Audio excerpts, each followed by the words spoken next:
CHSN, the best prospects in the White Sox system take on the best from the Los Angeles Dodgers. It is the spring breakout game here at Camelback Ranch. This was supposed to be a day game. It has been moved to under the lights because it is hot. 103, and that's low for where we've been all week here in Glendale. Hopefully when the sun sets, Chuck Garfien finds a little cover down on the field. Welcome into the booth, everybody. Alongside Brooke Fletcher, I'm Connor McKnight.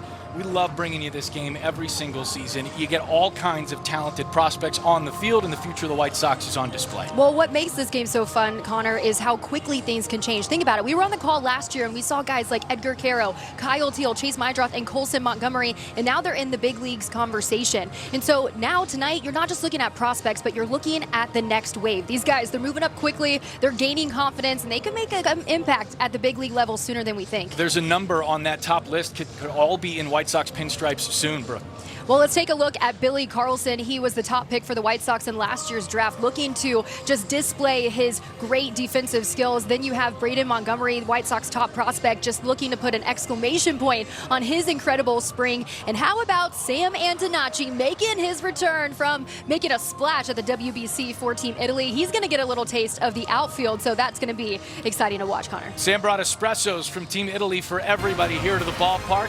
Hagen Smith has the start for the White Sox tonight. The Razorback lefty has been a really good addition to the Sox system, and Chuck Garfien has more on Hagen when we come back.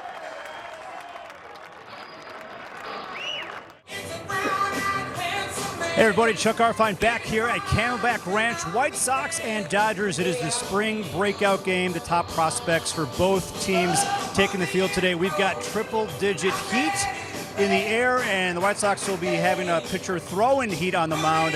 Hagen Smith gets the start for the White Sox here tonight. He's expected to go 2 innings. Christian Opper expected to follow him for about 3. It's TBD after that. Talked to Hagen, and he says he wants to be more efficient as a pitcher this year, be more aggressive in the zone, trust his stuff. He's got a great test here tonight facing one of the best farm systems in all of baseball. Going to have a lot of special guests throughout the game. We're almost ready for first pitch. Connor, Brooke, up to you. Thank you, Chuck. Chad Pinder managing for the White Sox. He is the AAA manager for the Sox this season. A new move for him. The organization really likes Pinder. One of the fun things about the breakout game is you not only see the players coming up, but the managers and coaches the staff likes as well. Sam Antonacci leads things off for the White Sox against Christian Sessueda. Antonacci has been that dude in camp. He's made a lot of noise. He's opened a lot of eyes. He had a heck of a run with Team Italy in the World Baseball Classic. Popped up left side. Let's take a look at the White Sox lineup to start the night. Well, we got Sam Antonacci leading things off, like you said, Connor, followed by William Bergolia, another lefty bat at the top there. Caleb Bonnemer, Braden Montgomery following that. Perez, Fauski, and then we have DePino and Carlson, followed by Grant McGill in the 9-hole. Christian Sessueda is ranked number 10 in the Dodgers organization, which is a very good farm system. He'll bring some heat at 21 years old, touch 97 for him. It's about keeping that velocity through starts. That's kind of the goal for Sessueda and the Dodgers this season. Antonacci takes a strike to make it 1-2. I don't know if you have to pick a favorite thing that Antonacci got done in that World Baseball Classic, but for me, it was the deke move. The theater. We loved the theater that he was putting on full display. If baseball doesn't work out, he has a career in acting, don't you think? I think so. Let's take a look at some of those WBC highlights and stats. At the homer, same game as Kyle Teal homered for Team Italy against Team USA. He got Nolan McLean of the Mets, one of the top pitching prospects in all of baseball. Sprays one the other way. Bat to ball is really his calling card. What I love, though, is that, we knew about Sam Antonacci here within the White Sox organization and what he could be, but going to the WBC and what he was able to put on display, I feel like everybody nationally, internationally was like, hey, who's this guy? The tape on the ear flaps tells you a lot about Antonacci's game. He's a grinder.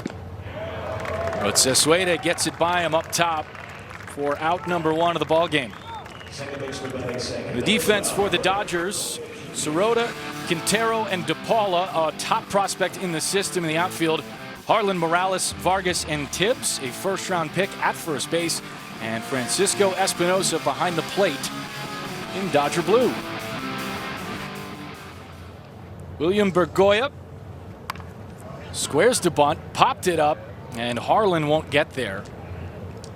The top three in the lineup for the White Sox have all spent time at shortstop in their minor league careers so far. Antonacci's in left tonight.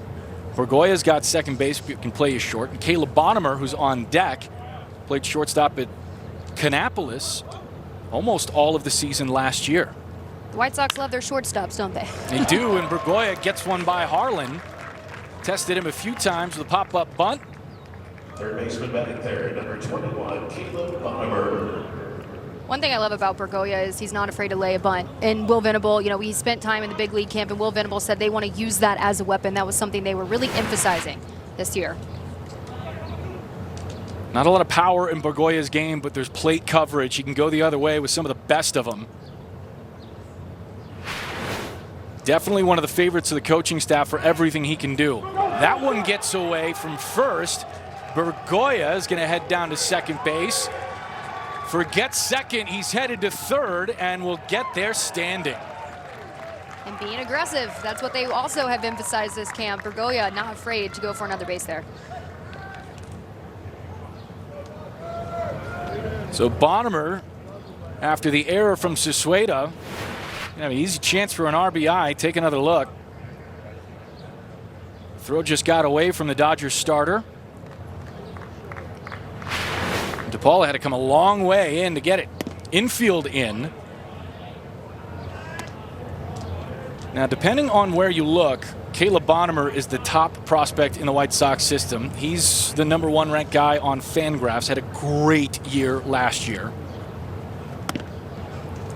He's just known for his unreal athleticism, what he can do at the plate, but I feel like he really took a step in his defense last year, Connor. Yeah, played a lot of shortstop. Third base is going to be the main assignment for him this season, regardless of where he gets moved, but will play some short. He's got a good eye at the plate, certainly some power. A second-round pick of the White Sox out of Okemos High School in Michigan. Got a chance to drive in Bergoya and give the White Sox an early lead. Good eye. And a good breaking ball from Sisueda as well. There's Braden Montgomery on deck, the other #1 prospect. MLB Pipeline has him ranked #1. Maybe of everybody on the field here, Braden Montgomery could be the guy to get the call first. Bonnemer works a walk. First and third for the Sox. Let's take a look at that list on MLB Pipeline. Montgomery, Schultz, and Bonnemer. Smith starting the game for the White Sox. Billy Carlson's going to be at short. Really looking forward to seeing the glove from Billy Carlson when he gets a chance and the White Sox are on defense. It's a good list for the Sox. That's their ranking in the White Sox system. And Montgomery shows a lot of promise, and I think he really took that next step this spring, playing with his hair on fire. Although he is going to start the season in Double-A, but there's a lot of promise. Will Venable said this guy, he's hungry to be great, talking about how he wants to be an all-star in the future. Montgomery, a switch hitter. A couple years at Stanford, then Texas A&M. Sox fans know him well because he was a big piece in the return for Garrett Crochet. The Sox sent him to Boston. Braden Montgomery, Kyle Teal, Chase Mydroth, 3 names Sox fans know well. Wickleman Gonzalez, who saw time in the bigs last year, also part of that deal. Good when you can get 4 potential big leaguers for Not one bad. guy. And that's what you got to do when you're trading Crochet. The Sox like what they got. Big rip on a 2-0. He let it eat.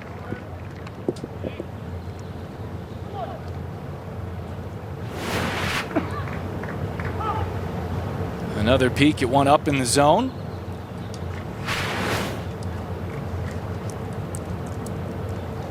First and third for the Sox early and just 1 away.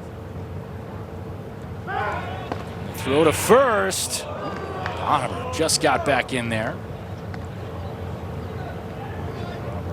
Sox have him at the corners because Zasueta let an errant throw over to first, get away from him, and Bergoya dashed from first all the way to third.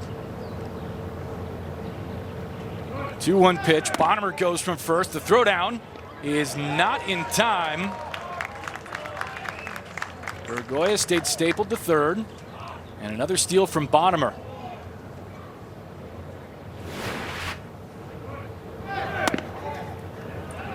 He got a good jump and no chance to get him.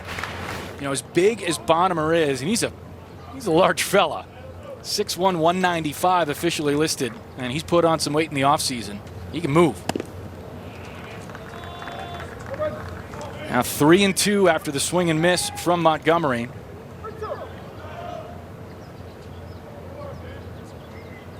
Bonner had 29 steals across 2 levels last year. 3-2 pitch. A nubber. Zasueta bare hands, and the throw is picked at first, but the Sox get one on an RBI ground out from Braden Montgomery. Bergoya in to score. Bonner to third. Number 63, Gerald Perez. And that's the type of situational baseball and situational offense you like to see, Connor. Being able to drive the guy in. And those are going to be the difference makers in games. Well, you could see, too, Bonner was waiting to make sure that that throw went to first and not get backpicked over at third base. That's smart base running. Gerald Perez, who's the designated hitter, came to the Sox in the 3-way trade that also brought Miguel Vargas into the org.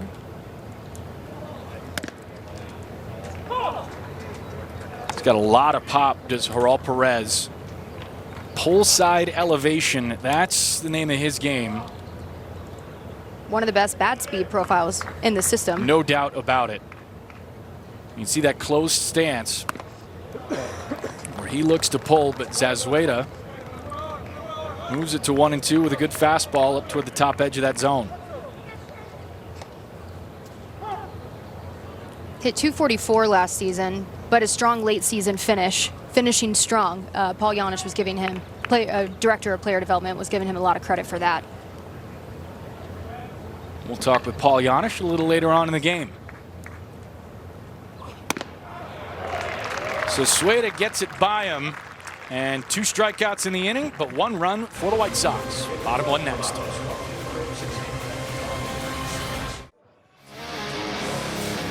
Here's the Dodgers lineup for the spring breakout game. It starts with 3 top 100 prospects in Quintero, DePaula, and Sirota. Then down to Zaire Hope, who's going to DH. He's another top 100 guy, ranked number 27 on MLB Pipeline's top 100. This is a very, very good farm system that Hagen Smith will have to face down tonight. And he's going to have to be his best. He is coming off some momentum down the stretch of last season. He has that fastball and that changeup. That's something that he's been working on. That slider is his put-out pitch. But looking to add to his arsenal here, that's something that the coaches have really stressed with him. So we'll see if he's going to teeter with that here tonight.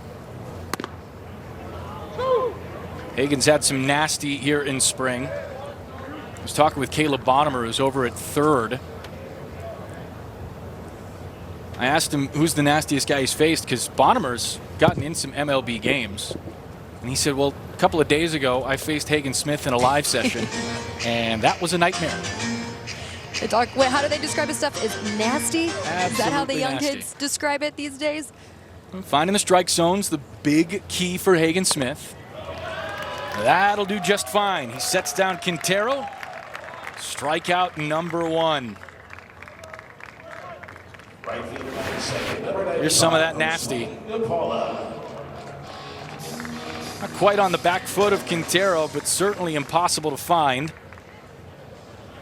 That fastball slider combo is what got him drafted number 5 by the Sox out of Arkansas.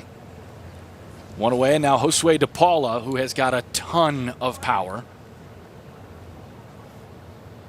Smith rocks and fires. You can see that delivery and the release point for Smith. The fastball metrically isn't outstanding, but it's that release point that really keeps guys guessing as to where it's going to end up and just how much giddy up it's got. And that's why he's been so successful, right? Why he was SEC Player of the Year when he was at Arkansas, and why he's been able, I mean, it's just, it's nice. Kind of that weird, funky three-quarter thing. He hides it behind his shoulder and hip. But as we talk about players that are knocking at the door to the big leagues, you know, Hagen is in that conversation. And for him just to continue to develop as a pitcher there, you know, the fastball, that slider, that's his bread and butter. That's what's got him through. But now coaches are trying to get him just to add to that arsenal. That's going to translate at the big league level. Let's take a look at the White Sox defense.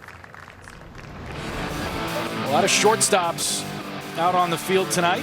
Sam Antonacci in left field.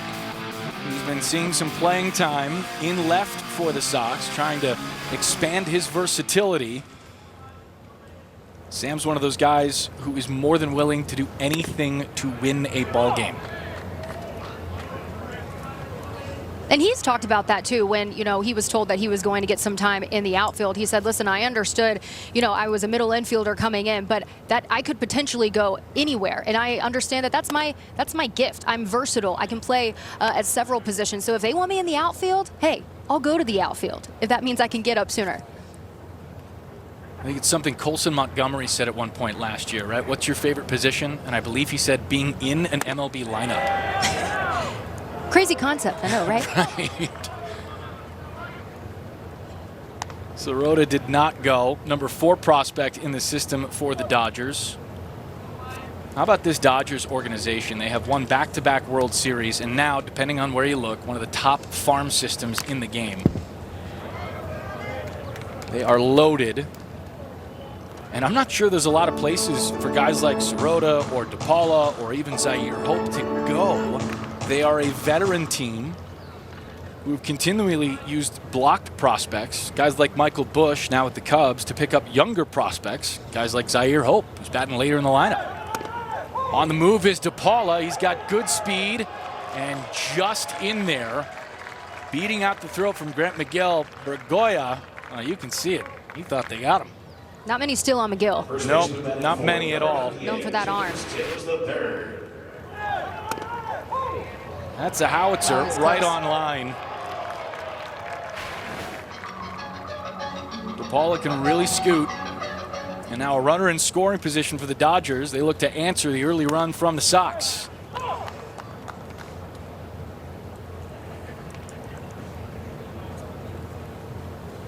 You see the quantity. Good systems there in St. Louis and Cleveland. Seattle's got a solid one as well. Sox and Dodgers on that list. Hagen Smith trying to work around a one-out walk of Josue DePaula. And that's one thing, you know, you take a look at that list right there and you are working at the same complex. You got the world champions just right here in your backyard. And the message to these minor leaguers has been, why not us? You know, focus on what we can do well instead of what we can't do and playing with intent. And that's kind of been the message for these guys so far here at Spring. Hagen's 2-1. In there for a strike. This inning has kind of demonstrated what Hagen's great at, and that's missing bats. And even if he's going to have a couple of walks in a start, the strikeout stuff can get him through. 2-2 missed low, 3-2.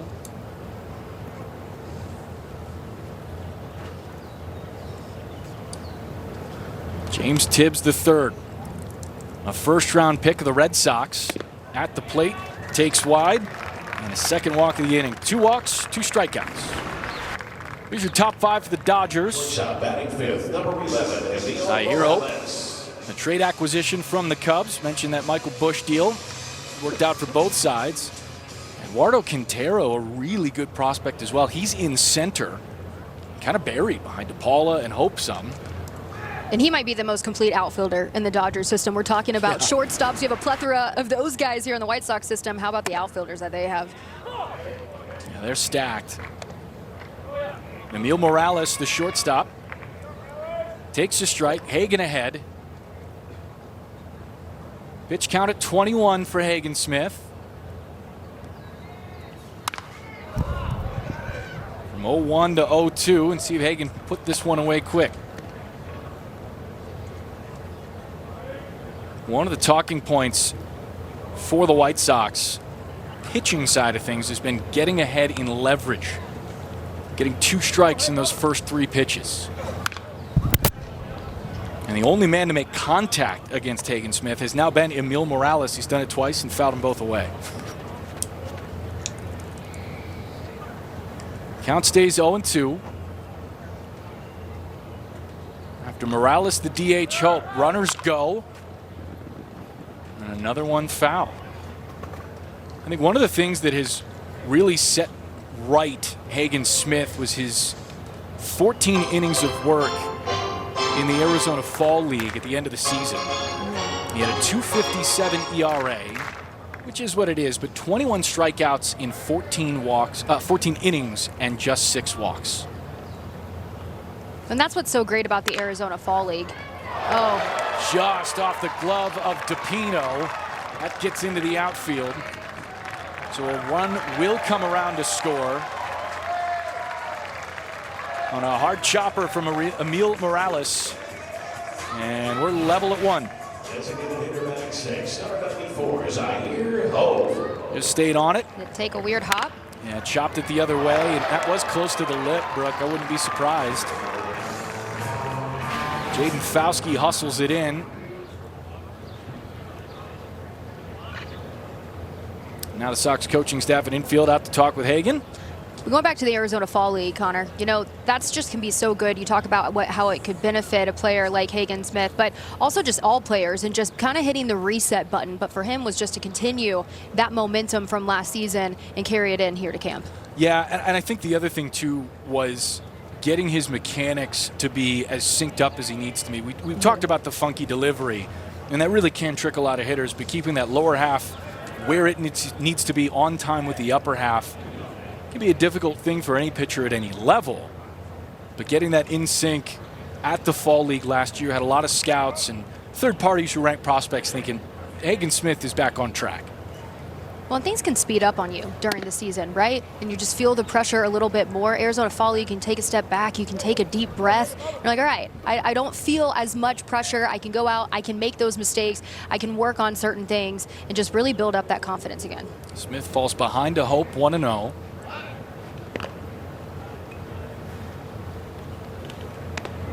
Yeah, Hagen had some elbow soreness that kept him out of ball games for a little while last season. They worked with him at the complex, not too dissimilar from how Colson Montgomery had to be reworked. That ball into right. Fauske collects. A run will score. And now a couple of ground balls to the right side have the Dodgers in front 2-1.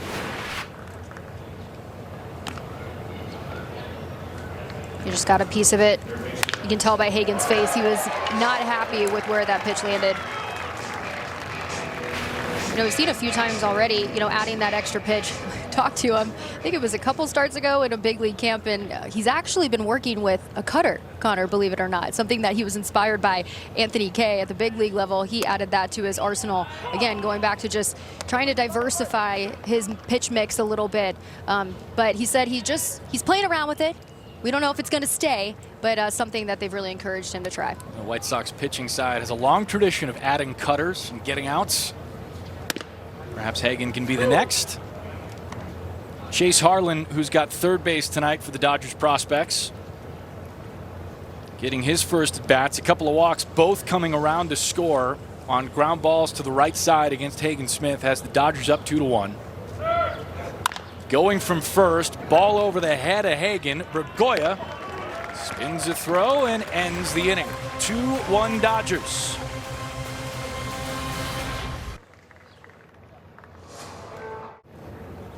All right, welcome back to Camelback Ranch. Chuck Arfine with the White Sox Director of Hitting. It is Ryan Fuller. Ryan, thanks for taking time to speak with us during the game here, this breakout game.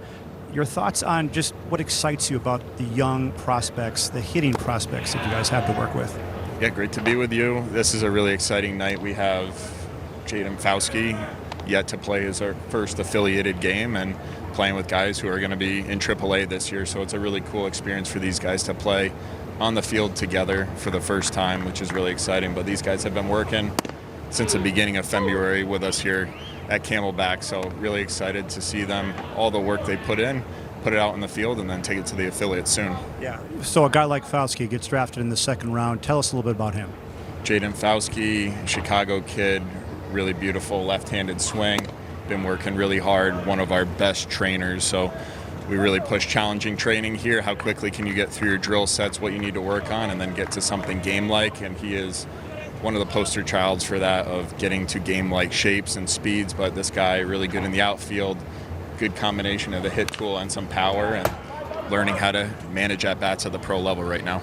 Tough kid, too. His first at-bat of spring, he gets hit by a Dodger pitcher in the face. Blood was all over his nose. He came out of the game. He wanted to come back into the game later that day, but you guys were like, no, you can't do that, Jaden. But the next day, what did he do? Got 2 hits. That's right, and that's like the football mentality that he has, really tough guy, but awesome kid, really smart and intelligent, but he loves to play baseball, and he loves to play baseball with the guys next to him, which is awesome. All right, so in the first inning, we saw William Bergoya take the ball the opposite way. He seems to have a very high baseball IQ, can do all the little things. Tell us about him. Bergie's special, it's barrel control. We have 3 main skills that we focus on here: your decisions, your contact, and your damage. Bergie, in terms of decision-making and contact ability, is one of the best in baseball. So he's got a little Luis Ariz in there, and he's worked really hard since last year, getting stronger in the weight room, stronger and stable in his movements. He did a great job with our weighted bat program, and his bat speed has improved a really high amount year over year. Off the end. But Bergie, really exciting player. Excited to see him with a little bit more strength this year, play a full season. So you got Caleb Bonnemer. I got his numbers here. Last year, 30 doubles, 12 homers, 29 stolen bases, 75 walks. At 19, he's now 20, and comes right out of high school and has that kind of season. What's the type of player that you're seeing from Caleb Bonnemer? Be able to see it on TV. It's a mature body. He is growing into a man quickly, and talking about the skills that we have, great decisions, alluding to with those walks, the contact ability, and the strength and power he has for a really young age is really exciting. But a guy who's multifaceted, once he gets on first base, can steal second, can drive the guy in from second base, or get a rally started with a double. But really excited to see what he's going to do this year as well. All right, so Billy Carlson's on deck, first-round pick last year. He's known for his shortstop play, his defense. Where is he right now as a hitter? Really talented, really high engine, big-time athlete. What Billy's working on is understanding how to get through an at-bat. What am I looking for? What am I going to give up the pitcher? The zones I want to cover, the zones I want to give up. And then letting the game come to him, the movements in the box, controlling the things that you can control versus trying to get in there and do everything all at once, which is very normal for a young hitter. But you see him play defense, it's wow. When you see him control those movements on the offensive side too, he's got skills that'll jump off at you as well. So he's one. This year is going to be a great learning experience. We'll make adjustments as we go, but he's going to be able to hold his own. So White Sox fans are learning a little bit about the technology at your disposal right now. One is the Traject machine. You call it a Traject machine, or you just call it the Traject? Traject, yes. Traject. And can you explain to our viewers what that does and how it helps hitters? Yeah, you got firsthand experience of going into Traject with me. It's unbelievable. It's the best tool that we have to represent what the game actually looks and feels like. So the pitcher on the mound that night, you're able to put their video on there, their release metrics, so they're able to see the lanes that they're going to see in the game, and then as well of all their pitch shapes too, so their entire arsenal. Oh, he's safe. You'll be able to see when you put it on Traject, and these guys realize how hard the game is, but when you get in Traject and it's just this one tunnel and you're looking at a pitcher, it's even harder. So these guys, once they feel like they get to the game, they feel like they're already 20 at-bats in. Yeah, I got the feeling of what it's like to be in there. I faced Tarek Skubal. How do you think I did? You made contact. That's a win. That's a win. I did. He was throwing 100 against me, and I made contact, but it was mostly swing and miss. I think I got a single off of Seth Lugo. It's maybe the greatest moment of my athletic career. special, really big pitch mix there. We could have thrown a lot of pitches at you, but yeah, you put it forward. What kind of prospect do you think I am?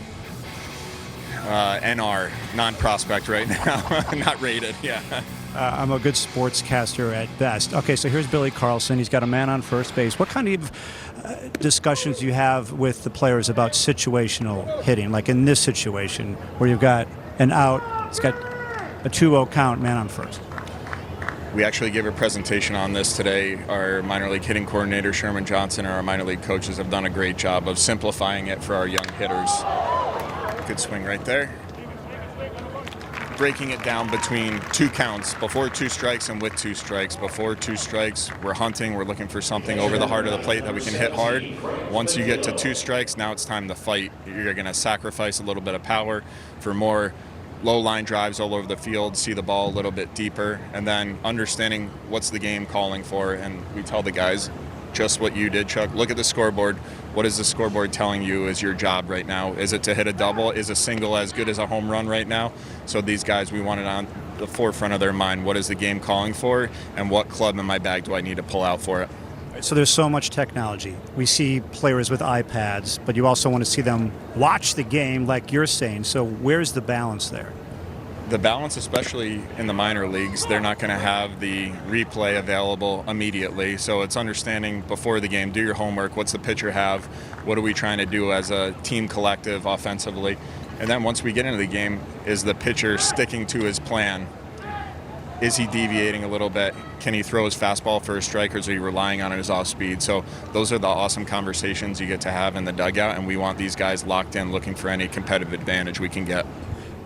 And Chris Getz hired you a couple of years ago. Where is the system now, hitting-wise? So there's a base hit right there.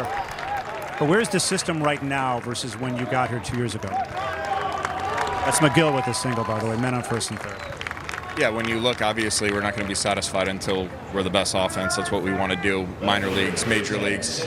But the progress we've made when you look at the skills we value last year, the walk rate at the big league level taking a significant gain forward, the chase rate going down. So the quality of that at-bats has greatly improved, not just at the big league level, but the minor league level. And now it's how do we continue to develop those skills that when we send the minor leaguers up to the big leagues, they're able to contribute to a championship club. So never going to be satisfied, but really happy with the progress we're making here. A lot of buzz about the guy who's up right now, Sam Antonacci. Great situational hitter, seems to know the situations more than most. Sammy's going to be scanning the field right here, so obviously 2 outs. First and third, he's going to be looking at that 6-hole right here. He sees a pretty good opening over there, so letting the ball travel a little bit more, seeing if he can squirt one through, and then seeing him take pitches like that where it's breaking balls in or they're trying to jam in, he's going to spit. He knows exactly what he's trying to do up there, so it'll be fun to see when Sammy goes in. You have an idea what he's trying to do. He usually is going to do a really good job of trying to execute that plan. Yeah, I was watching him and William Bergoya, who's on deck. That was a great 1-2 punch or 2-3 punch that you guys had in Birmingham. You like having these 2 guys together in a lineup? These guys are on-base machines, so you think about OPS, your ability to score runs on base, and then slugging. These guys are as good as it gets when it comes to getting on base and earning 90 feet and making the pitcher really do a good job at coming in the strike zone. But Sammy, like that, has a really good plan, and if they don't throw it there, he's going to take his walk, set up the next guy behind him. Ryan, thank you so much for the time. I appreciate it. Thank you, Chuck. Okay. Connor, Brooke, up to you. Chuck, Ryan, thank you so much. You know, Ryan was talking about the top of the lineup there for the Birmingham Barons with Sam Antonacci, William Bergoya, and Riku Nishida. Caden Connor, who could get into this game later, nicknamed those 3 the 3 headaches at the top of the Barons lineup. I mean, talking about baseball IQ, you know, Ryan Fuller said it best. Those are some of the smartest guys that we have in this system when it comes to just working the count and putting pressure on the pitcher. You know, William Bergoya, when he was sent down to the minors, Will Venable gave him credit, and he actually told him to his face, he said, you probably have one of the highest IQs out of the entire system. I just love the way that this guy plays. But how about getting a little traject action from Chuck there? Love it. Let's get to know William Bergoya just a little bit. Okay, we'll talk about Chuck later. Sox. Okay, so his superhero of choice, the Flash, fitting because this guy can turn on the jets. Secret talent, impersonations. Watches a lot of Spanish TV, said he can do some impersonations there. And dream travel spot, Santorini, Greece. Oh, I bet the weather is a little nicer than it is right now. Maybe not as hot. It can't Mediterranean? be. It almost can't be. Sat at about 117 at one point today out in the parking lot. William Bergoya ended the season hot, had himself a 6-game hit streak to end the year. There's no quit in him, and now a chance with the bases loaded to get the Sox tied or perhaps even ahead. Bergoya was 12 of 23 and stole a base in each of the last 4 games, and that's after the Barons had already punched their ticket to the postseason. Nowhere to put him, an 0-2 count. And that one missed up. So Sueda's shown some really good stuff. That fastball's flashed into the 90s. That one at 96. Both starters have run into a little bit of trouble.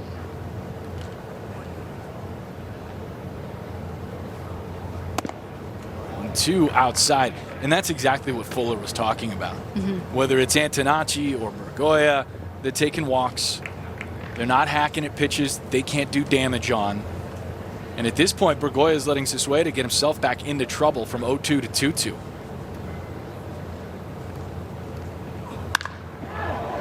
Sliced into left, and this will land fair. Sox tie it as DePino comes home and take the lead. A 2-run double from William Bergoya. Sox up 3-2. They worked and worked and worked and got rewarded. Putting the pressure on the pitcher there and it paying off. What a beautifully placed hit. A lot of the Birmingham Barons getting it done tonight and getting the Sox back on top. 3-2 with a chance for more. Caleb Bonham, who's got an all-around game now at the plate. Oh, and that one caught. Thought that might have hit Bonham there for a second. It was pretty close. Espinoza took the brunt of it. Not sure if that was a cross-up or if it just tipped off the bat. Here's another look. Yeah, it did come off of Bonham's bat, it looked like. 0-1. You always got to be a little crazy to catch. You got to be even crazier to catch in triple-digit heat. Second and third for the White Sox. The 0-1 to Bonham. Good breaking ball, had him out in front. 0-2. But Sisueda got ahead of Bergoya 0-2. William ended up winning that battle.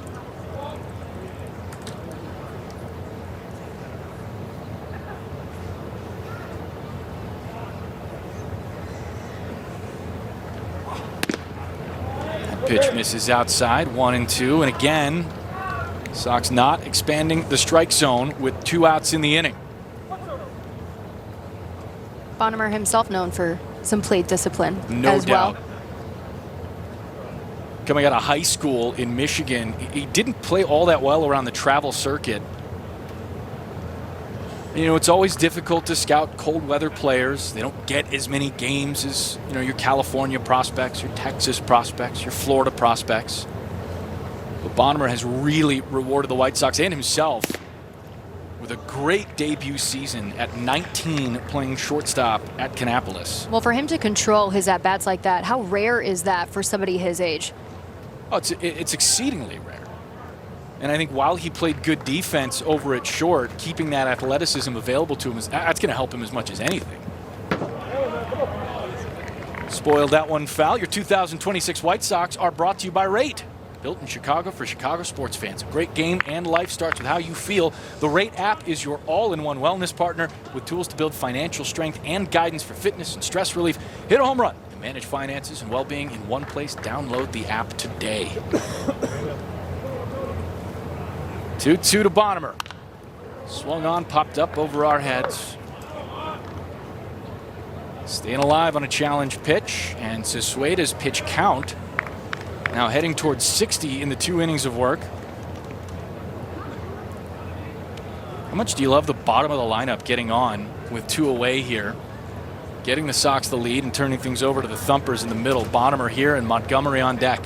I love it. Just showing that there is talent up and down the roster. Usually you depend on those top guys in the lineup, and obviously Ryan Fuller gave them credit there. What do you call them? The on-base machines, but love seeing the guys towards the bottom of the lineup. Braden on deck from 0-2 to 3-2 for Bonham.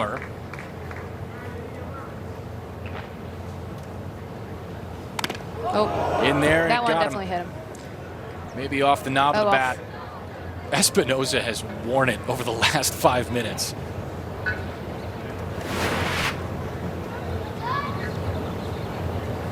Whew. You can tell that one hurt. Not again. Looking at his guy. Come on, help me out here. So another 3-2. This will be the 9th pitch of the at-bat. Full count.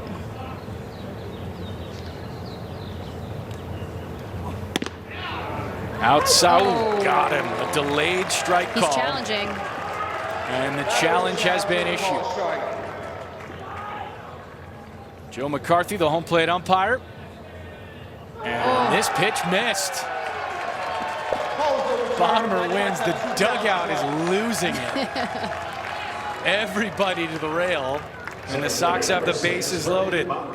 He didn't have 68 walks last year for nothing, That's Connor. right. He knows the zone. He's got a good eye.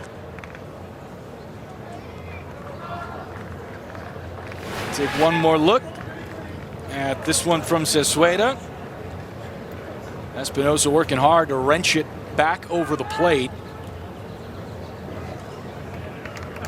Bonhamer's eye a good one. Sesueda will depart the ball game. And the Sox will have another chance with the bases loaded. Up 3-2. 3-2, White Sox lead the Dodgers, and it's all because of this guy, William Bergoya. I just love, when we talk about his baseball IQ, something that he's really worked on this offseason is getting stronger, and also that launch angle, and you saw it in that at-bat, working the count, and taking the ball the other way. Lucas Wepp, who you can already tell has a crazy, funky delivery. One of those relievers who profiles as a guy that could move real quickly through the season. You can see the ERA last year, a solid one. He faces Braden Montgomery, top prospect in the Sox system on MLB Pipeline. Caleb Bonham challenged a 3-2 strike call from the home plate umpire Joe McCarthy. He won the challenge, so the White Sox retain both and have the bases loaded. The challenge system has been fun to watch this spring, hasn't it? I've really liked the ABS challenge system. I think 2's the right number. Let's take a look at Weff. I think it's possible to have a bigger leg kick, but I'm not sure how.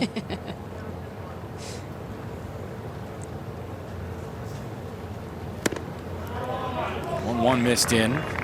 It's moved quickly, the challenge system. It's only added, I don't know, maybe a minute or two to some games when you use all of your challenges. But I love how over at third.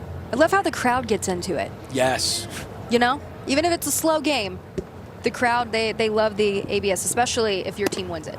Yeah, you'll know at home what the pitch is going to be. The zone we're putting up there all season long here on CHSN is the zone that's going to be adjudicated by ABS. But the fun part is everybody at the ballpark is going to have to wait and see. You get a reveal.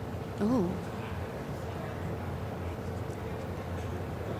3-1 inside, and the White Sox get another on a bases loaded walk from Braden Montgomery. Patience at the plate, and William Bergoya have helped put the White Sox up by 2 in the second.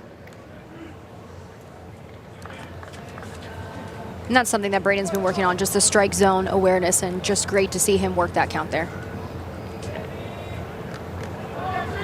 Braden played up to Double-A last season. Had a very good couple of different stretches at every level he played at. He's got center field tonight. It sounds like he's going to play a good deal of center field throughout the season. Former two-way player in college with a huge arm, profiles well in right. Do you think he can handle center? Oral Perez, who struck out to end the first inning, up for the second time, and he's ahead early with a 2-0 count.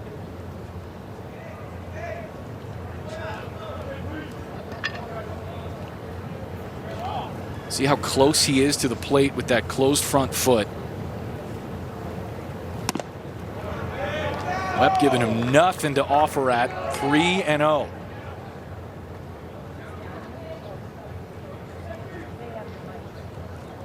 The ninth man to hit for the White Sox in this inning. Jaden Fauske led it off. Now he's on deck. And he'll come to the plate. Bases loaded again. Webb issues a free pass to Oral Perez. And now Fauske's got a chance off the end of the bat his last time up. A soft liner to first base. Espinosa out to chat, and they'll work things over.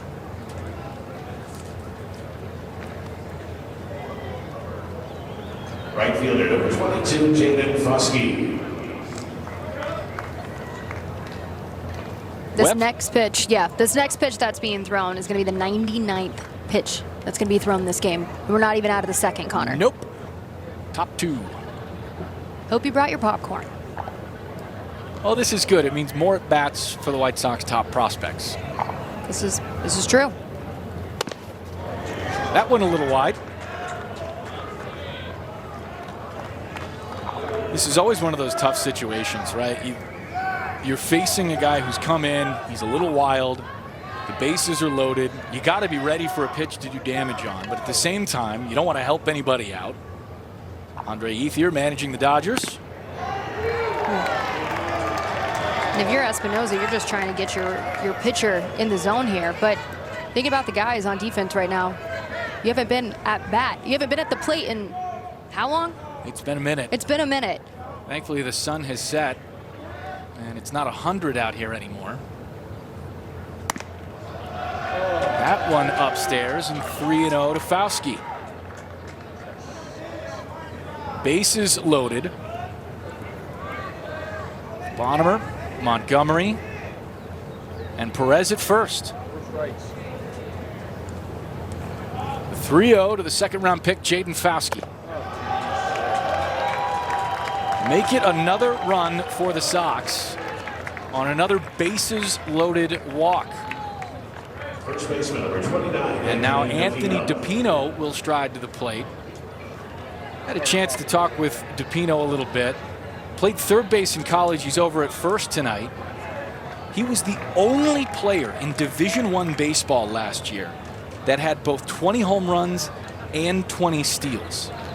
And that's despite the fact that he is a big, stocky guy. He knows how to play the game. And one of the guys that the coaching staff has put an 80-grade human being on. I mean, this guy is a clubhouse dude. Well, and you talk about his skill set, but also he was talking to us about his roommate situation, rooming with Bonner Brown and Anthony DePino, Anthony DePino. So let's get to know him a little bit better here. So we add a roommate edition. Most likely to leave dirty dishes in the sink. He said Kyle is most likely to do that. Most likely to clean the house, Caleb Bonner. He said he is actually very clean, Connor. And roommate's DoorDash order, he said Culver's. And I loved this because they always order Culver's after somebody hits a home run. So I said, well, are you going to Culver's tonight? Come on. And he said, yeah, we're planning on it. That's the plan. So we'll see if anything happens, if they get a homer here.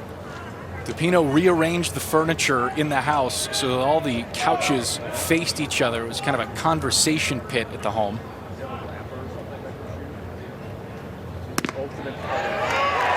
It's a 1-0 start after the pitch clock violation from Lucas Webb, who gets his first strike.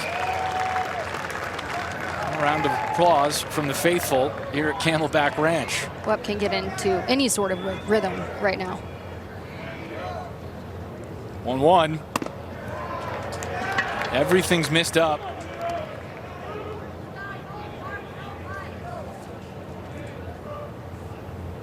DePino reached on an error by shortstop Emil Morales.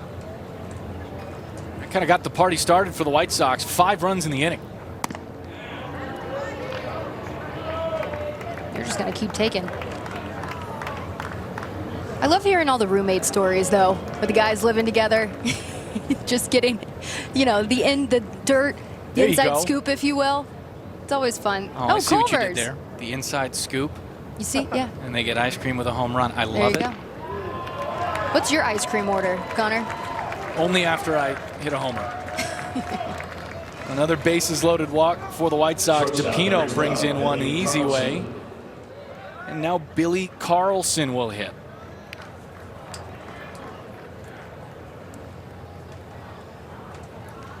He got a nice piece of the ball his last at bat.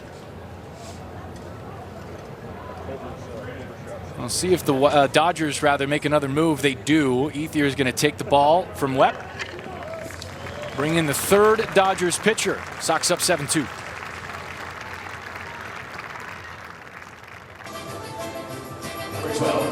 Cam Day, the new pitcher on for the Dodgers.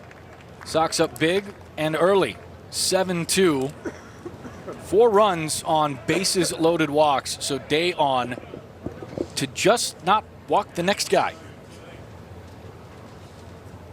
Billy Carlson, first-round pick of the White Sox last year, up to hit. Offered at the first.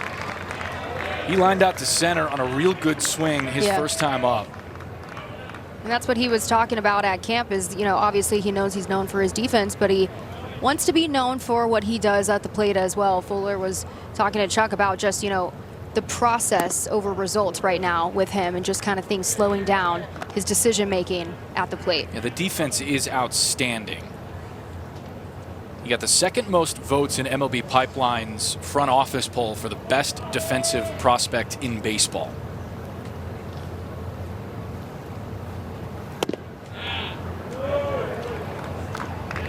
Shows a good eye there to get ahead 2-1.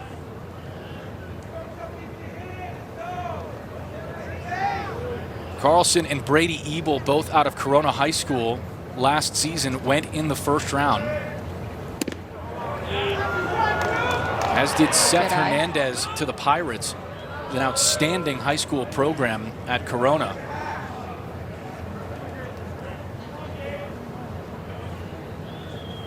Grant McGill on deck. Carlson will reach the seats with a foul. So 3-2.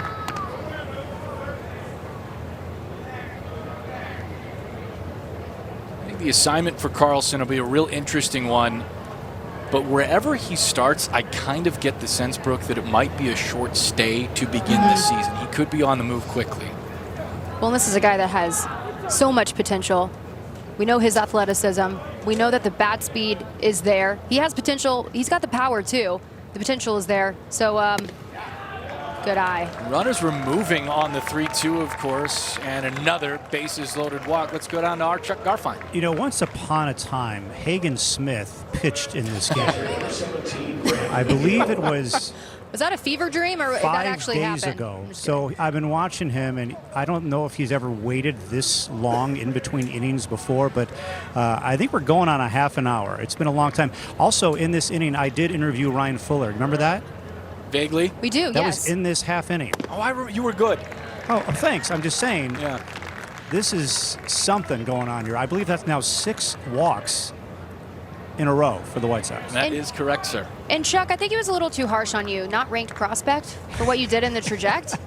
I thought you were better than that. I made contact against Skubal in the traject. Give me some credit, Ryan. That's worth something. I was mostly impressed that you didn't get hurt. I would have been hurt very quickly facing Tarek Skubal.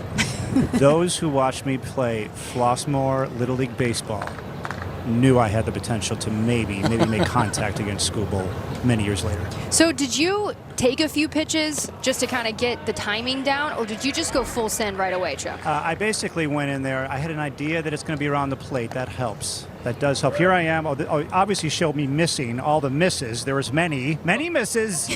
Well, but I did make some contact. Okay, more misses. See, this is, you know. There you go. There we go. That nice. was against Seth Lugo. I'm just all fired up that I made some contact. No way Lugo gets down to field that hot shot back up the middle. Carlson takes a strike. Check that, McGill. And the White Sox are finally set down in the second. Dear me, you just got the worst news of your life. You're scared. Welcome back. Hagen Smith back on the bump for the White Sox. Let's do a little Know Your Sox and get to know him a little bit better. Game day superstition, he orders Jersey Mike's every start day. Well, his order is a number 13, Mike's Way, Italian. I love that. Okay, what's a movie you can quote that you can quote by heart? He said Elf. He's a big Christmas guy. We love Will Ferrell there. And his favorite non-baseball athlete growing up, Dirk. He's from Texas, you guys. Big Mavericks fan growing up. Loved watching Dirk play. He had to wait 35 minutes to throw his second inning. And, I mean, it's crazy to watch, and it's a lot of walks, and sure, it takes a long time, but it is a challenge to get back out there and throw and find the zone and make sure you're loose and ready to go after 35 minutes of sitting down and watching guys go to work. Well, think about physically, yeah, your body cools off a little bit, but mentally, I mean, I don't know what I would be doing to entertain myself down there in the dugout, Connor. I'd probably be chewing some seeds, throwing them at my teammates, you know, just trying to stay locked in and keep that arm really, really going. 4-pitch walk. White Sox baseball is back. Join us at Rate Field for the home opener on April 2nd. We take on the Toronto Blue Jays at 3 o'clock. For more information and to secure your tickets, visit whitesox.com/opening day. Man, we can't wait.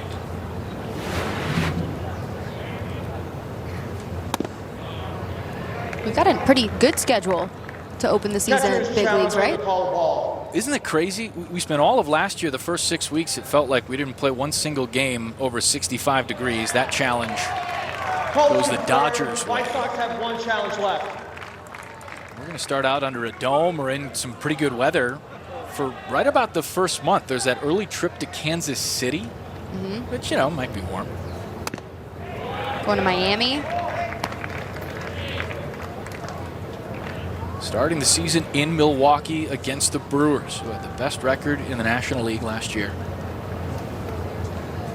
Lost to the Dodgers in the playoffs, who went on to win a second consecutive World Series. Smith ahead 1-2, now seems to have found the rhythm. Got a good fastball up and in on Espinosa for a strike. Now 1-2.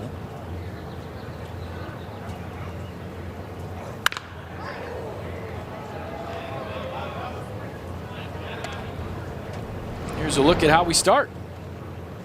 3 games in Milwaukee there under the dome. But, you know, we talk about how then going to Miami, 4 games at Kansas City, on the road again, and then you go to Arizona. We know it's going to be hot there, but, you know, Connor talking about.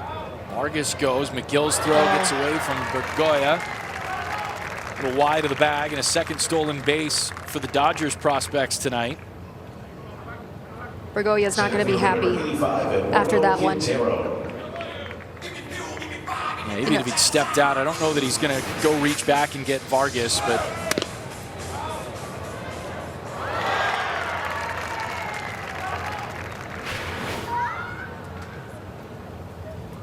runner at second now. There's the spinner from Smith.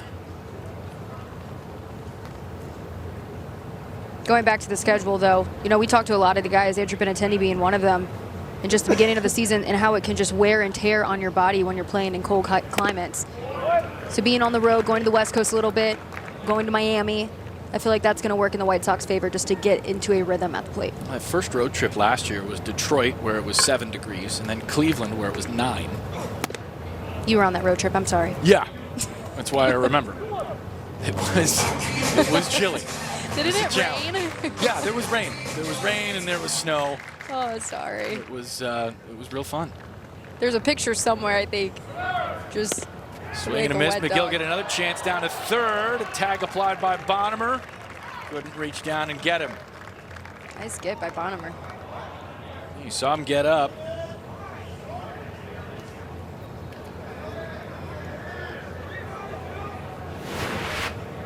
Take one more look at Yoendry Vargas with the speed around the base paths. He stole second. And they will send him back.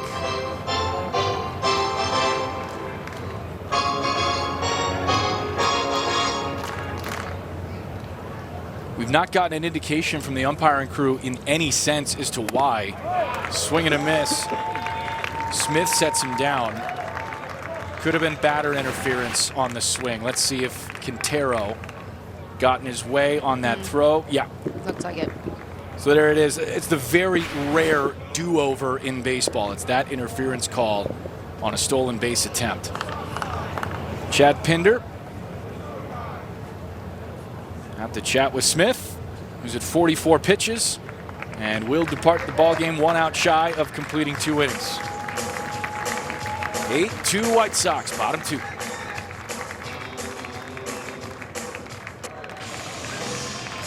Nick Wyrick on to work for the White Sox. He'll face Josue DePaula, the top prospect in the Dodgers organization. Sox up 8-2. You will notice something fun about Wyrick as he delivers to the plate. I'll let you watch it first, and then we'll tell you about it. He's a submariner. Oh, you'll love to see it, Connor. Nick did not start throwing submarine until his sophomore year of college. His pitching coach, Taylor Sandifer, was just having guys try throwing submarine. Nick's stuff looked really good, so they converted him to a submarine reliever then and there. He's got a 2-seamer, a 4-seamer, and, you know, the old rising slider. Did he say how challenging that was for him to go? You to know, becoming a submariner? There's not a lot of guys that you can go to and learn the mechanics from. A lot of it, he said, was self-taught. Tyler Rogers, who's in the big leagues now, is a submariner, is a guy that he's watched a ton. But with Brian Bannister in the pitching dev side of the White Sox organization, they are looking for as much funk as they can find, and Wyrick's delivery and stuff really is a lot of that. 19th round pick out of Marshall in this last year's draft. He's got his locker next to George Wolko on the White Sox minor league side. As I went to go talk to Nick earlier this afternoon, I wanted to get to know him. Hey, what kind of stuff are you throwing? And George said, oh, you are going to love this. Wyrick walks DePaula. And now Mike Sirota will hit. Left fielder number 7, Mike Sirota. And as a hitter, it can be challenging when you're going up against a submariner, just the way that it comes out of the pitcher's hand and how it crosses over the plate, the angle it comes in. Yeah, different looks and a whole different spot to pick up the baseball. Sirota struck out against Hagen Smith, who's done for the night. And a pitch clock violation here on Sirota. We get Wyrick ahead 0-1.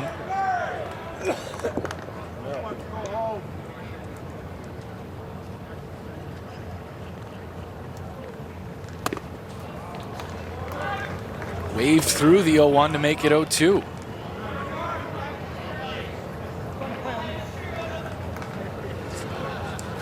Think about the submariners in the past. You've got Chad Bradford,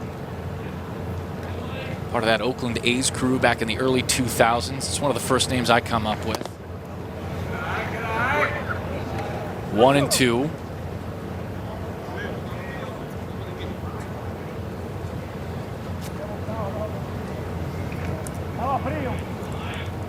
Sox took the lead in the top of the second with the help of 6 consecutive walks. Now trying to deal with that themselves as Wyrick misses high. 2-2. Been a tough night to command the baseball for anybody who's been throwing. We had a submariner in the WBC for Team USA, Tyler Rogers. That's right. One of the guys that Wyrick has kind of learned from. That one through the right side by Sirota. The Dodgers get one back with an RBI single from the 60th ranked prospect in baseball on MLB Pipeline. That run is charged to Hagen Smith. That's the 2-seamer. Yeah, just kind of left right over the plate there. I asked him how that 2-seam works, and it's basically a lefty curveball. So Sirota just sat, waited, and drove it into right.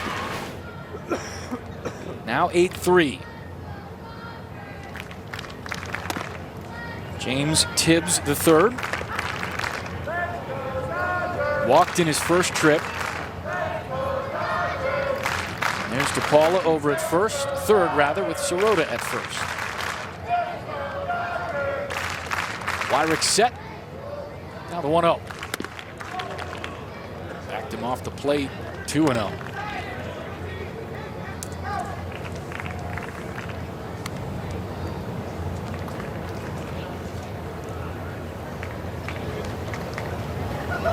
Sox have an exceptional defensive lineup out there tonight. Love to see one on the ground. Let Billy Carlson or Bregoya work.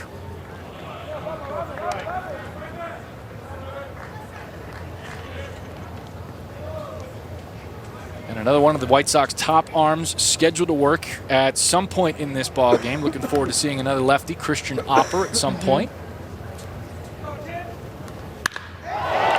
Fly ball into left. Antonacci back, and it is gone. James Tibbs III plates 3. On the changeup. That one way out of here, and the Dodgers are right back into this ball game. It's a wild one, 8-6, bottom 2.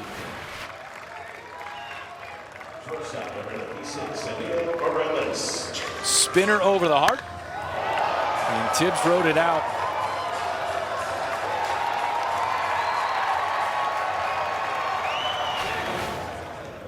Tibbs, a first-round pick by the Boston Red Sox not too long ago. Dodgers scooped him up. It's kind of part of their ethos at this point. They'll have blocked prospects because of just how good that 26-man roster is, and it's almost like they trade back in the draft a little bit. You can't do that in baseball, but they trade older prospects who are going to end up being good big league players and get some younger guys to push in and fill out that system, ranked one of the tops in Major League Baseball. And that's what the Dodgers do so well. They know how to supplement guys, and they don't focus solely on the draft there, but from top to bottom, from low A to triple A, they know, they have a sense of direction. They know what they're doing. We give a lot of praise for, you know, I don't know if it's praise, but you have a lot of attention what they're doing at the big league level with the Dodgers. But I think a lot of people forget about, you know, peeling back the layers, what's behind the curtain, and how good of a job they do in the farm system. You know, it's crazy too. As good as they've been the last, 2 decades or so, the Dodgers have not had a top 10 pick in the draft since Clayton Kershaw in 2006. Crazy. That's crazy, Connor. But again, just gives you an idea of just how smart they are when it comes to making the certain moves, and just everybody just heading in the right direction within that organization. There's a lot to emulate there, and the White Sox, I think, have done an admirable job doing some similar things. Wyrick misses. And I think a lot of people, not just the White Sox, a lot of organizations are looking to the Dodgers and trying to figure out exactly what is going on over there. What better opportunity for the White Sox being right here at Camelback Ranch for them. Another mound visit here. Got to get Nick Wyrick straightened out a bit. The Sox sent 13 to the plate in their half of the second inning. And after the 3-run homer by James Tibbs cleared the bases, Emil Morales has reached with a walk, and they're one hitter away as Zaire Hope steps to the plate from batting around in their half of the second.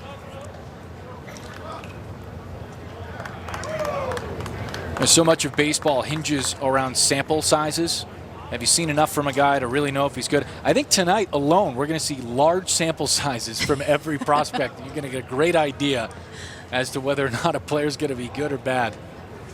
I know, I was curious how many at-bats we were going to see from the starters, but, bump up the numbers a little bit. They can't complain about that. It is a pitch clock violation as the mound visit lasted a little long. So Wyrick's got to start 1-0 to Zaire Hope.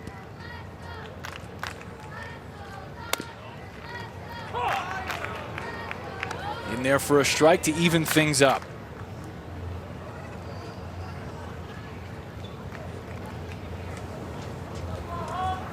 Hope was the first to cash in a run against Hagen Smith with an RBI single.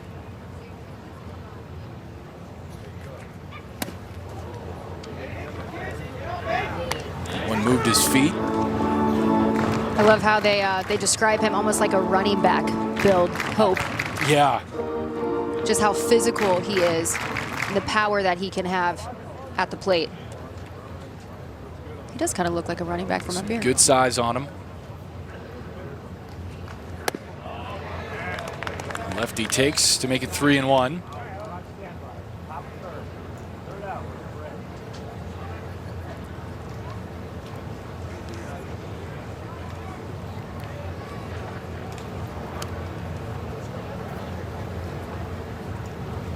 Next one on the way.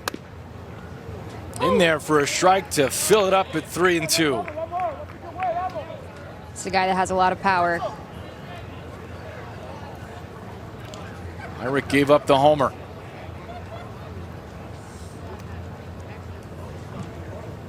Top of the lineup due up for the White Sox in the third. That pitch misses outside. So the Dodgers will bat around. A couple of walks, and now Chase Harlan,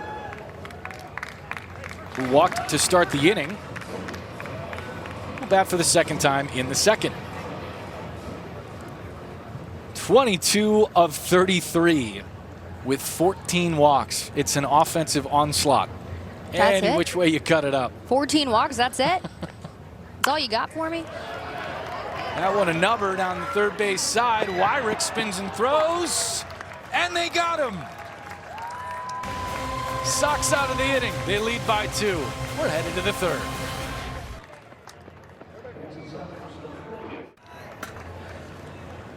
All right, Chuck Arfine back at Camelback Ranch, the White Sox and Dodgers in the spring breakout game. And I'm joined by George Wolko. George, how you doing?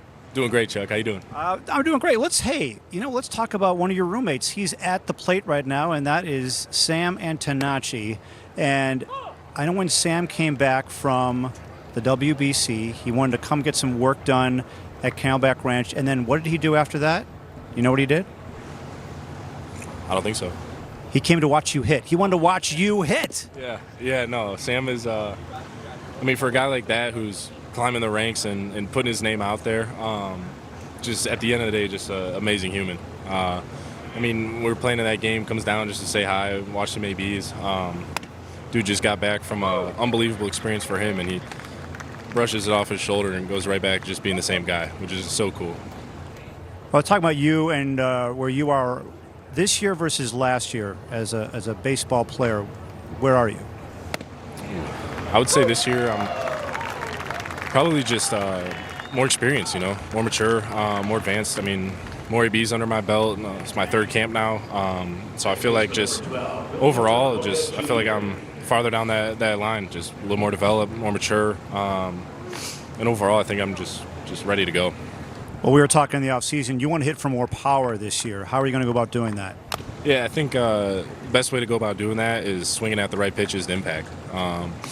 It's easy for me to hit a fastball in the middle of the zone or a break ball in the middle of the zone at a high exit velo in the air, and that's going to result in more power, better result. And so for me, it's just doing that as much as I can, which means laying off the first 2 pitches that are low to get to that pitch. So I think if I could force the pitcher there, I'll have a better chance of doing that. So you're going to be in the game later. You'll be in the outfield. Someone took your spot. Yeah, that boy Sam. Well deserved. So what do you think about Sam playing the outfield? Because he really hadn't played there really at all until a couple of days ago. Yeah, I'm fired up for him. He's a guy, no matter where he's at on the field, he'll show up and be the best that he can at that position. I know he wants to help the team in many ways, and so for him to get the opportunity to go out there and maybe even help fast track his time up to Chicago, I'm fired up for him. I know he might not have a lot of experience there, but he's the type of guy where, get in with outfield coaches and he'll put in all the work necessary to be prepared and ready at the highest level at any position. Watching you guys just interact with each other, seems like you all enjoy each other's company. Can you talk about just the relationships you guys are having together and what's happening, what's being built in the minor leagues? This is so much fun. The caliber of player that the front office, the higher ups are bringing in, it makes it so easy to mesh. We're all in the cages, in the backfields, just grinding every day together. That boy Willie. 3 knocks now. Let's go. I mean, it's long days. You know, we spend a lot of time together. We're all chasing the same goals, same dreams together, and you know, we've got such good players in the org. On and off the field, you know, and so it's so easy just to push each other, not only on the baseball side, but as well just, you know, when we're off the field in the clubhouse, you know, hanging out on days like this, get to just all play together on one team. I mean, it's so hard not to just have so much fun with everybody. And I think, you know, it's just a great group of guys that I feel like we all naturally just mesh together. And at the end of the day, I mean, play a great brand of baseball as well. All right, so Caleb Bonner is up right now, and his last at bat, he challenged using the ABS system, and he drew a walk instead of a strikeout, would have ended the inning. And I think maybe that was the loudest I've heard the dugout was when he was able to do it. Are you in favor of the ABS system as a hitter? I'm assuming yes? Yeah, I mean, I haven't had a lot of experience with it personally, from being around it a little bit, backing up the games, and just seeing kind of how it went. I think it's going to be beneficial. I think once I spend some more time around it, I'm interested to see just like lower pitches on me, being a taller guy. You know, see if I could maybe get a couple more balls on some of those like breaking balls down in the zone that, you know, feel low on me, but sometimes umpire calls. But I mean, yeah, I think like for guys like Bonner who just control the zone so well, he knows what he's looking for. He knew that pitch wasn't in his lane, and I mean, long inning, umpire probably want to get out of there, and he makes the right call to challenge it. And I think it's beneficial for guys who, one, know the zone well, but two, I think it could go both ways. You know, depends on the situation. How much do you guys talk baseball with each other? Oh, a lot. I mean, I think again that's kind of part of just like the type of players that we have, you know, in the clubhouse. Like we're long days on the field, showing up early, long practice, long game, and then even like end of the day, a handful of guys choose to go in to hit off the trajectory machine. You just missed that. Yeah. No, I mean, like when we get opportunities to go in, like hit off the trajectory, for instance, usually minor league guys only get to go in there at the end of the day, but it's like we go in there, we're talking about game planning, we're talking about where we're looking to do damage. You know, it's game-like, so we got data on pitchers. We can, you know, put a guy up on the mound, like say we're facing Skeens, you know, and then look at his, you know, the data we have on him, build plans of game approaches kind of off of him, and then whatever the result is, get back out there, just talk about it. I think a lot of the guys that we have just love the game of baseball. You know, it's not a group of guys that are excited for the off day or excited to go home. You know, it's the type of guys that just want to go in and work. And so I think like being able to be around so many good players like that, I mean, we're only going to make each other better, learn from each other. And so I think it's just, I mean, yeah, it's fun talking ball with a lot of the guys, especially some of the guys at a little higher levels, have a little more experience. I think we all can learn from each other in different ways. Braden Montgomery up right now, and I've watched him. I mean, he is a workaholic when it comes to hitting. I mean, he spends so much time in the cage. What have you noticed from Braden? Yeah, I mean, Braden's just in tune with everything he does. I feel like he's very, very stoic in his work, where, you know, he's just he always has a reason behind everything, whether it's the drill work he's doing in the cages or, you know, BP on the field. He's always working on something. He's always, you know, having a reason behind what he's doing. Braden, when it comes to swinging, Braden, he doesn't go through the motions. I think it's cool to see a guy like that. I mean, there's a reason he has all of his success, because the hours that you guys don't see, the time that, you know, us players get to see, coaches get to see behind the scenes. I mean, he's a guy who, again, always wants the extra ABs off the trajectory, always wants the early hitting. And I think it's a reason why he's got to the level he's got to. You know, he knows how to work hard, but he doesn't just, you know, show up and take 1,000 swings. He shows up and takes the right amount of swings he needs based on, you know, whatever drill he's doing. He's always got just an intent behind it. One last thing, and you told me this story about Bo Jackson coming to meet with the prospects. This was last year, and he said something to you that really stuck with you, where he said that when he played, he would take the field, and he was all about taking souls. So how did you connect with that when he said that to you? Yeah, I mean, I think that just shows the type of competitor he is, you know. There's a reason that guy went and played football and was the type of football player he is, because he has that competitive spirit at heart. I think it's cool because, you know, in the game of baseball, it's so many games, 162 big league level, not even counting playoffs, and then, you know, in the minor leagues, it's easy to fall into the trap going through the motions. You know, long days, long bus rides. I mean, nobody on this field is going to feel like they're at 100% until, you know, the next start of spring training. And so it's like to have such a mentality like that no matter where you're at, you know, whether it's A ball or in a breakout game like this, you know, to get on the field and just have that sort of competitive energy, I mean, that could take you so far. I think, you know, you look at a guy like Antonacci, like the way he plays, you know, he's always out there competing. And I think that's exactly what Bo's talking about, you know, just doesn't matter where you're at, what field you're at. He said, you know, anytime he's in the lineup, he's going out there, he's taking the soul. And I think it's just cool to see the competitive spirit of a guy like that is, you know, climbing the ranks so high. All right, George Walker, we'll see you out in the field in a little bit. We're going to break. White Sox and Dodgers in the spring breakout game. Back in more in a moment.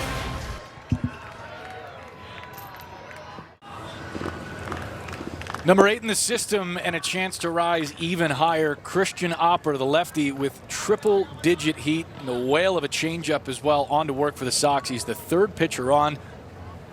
8-6 White Sox lead. There have been a lot of walks in this game. And you kind of expect that. These are all prospects, and from the pitching side, a lot of them working on commanding the strike zone. That's been a key for Opper in his first season in affiliated ball. Played in the Complex League in 23 and 24. And in 2025, got to Kannapolis and High A Winston-Salem. He's one of the most athletic pitchers in the system, I would say. Could be a frontline starter if the consistency comes. You talk about just focusing on that, the command, but he has really good stuff. He does, and not many lefties have triple-digit heat the way that Opper does. The pitch he's most comfortable with, always knows he can land for a strike, is the changeup. And I think that's one of the things that the White Sox from a pitching dev side have really focused on is, you know, whether you're talking about right-handers who are better at spinning the ball, finding a way to get that kick change to them or some variation, or finding and developing pitchers who have that feel, there it is, for a changeup. Opper's grades out as a really good offering.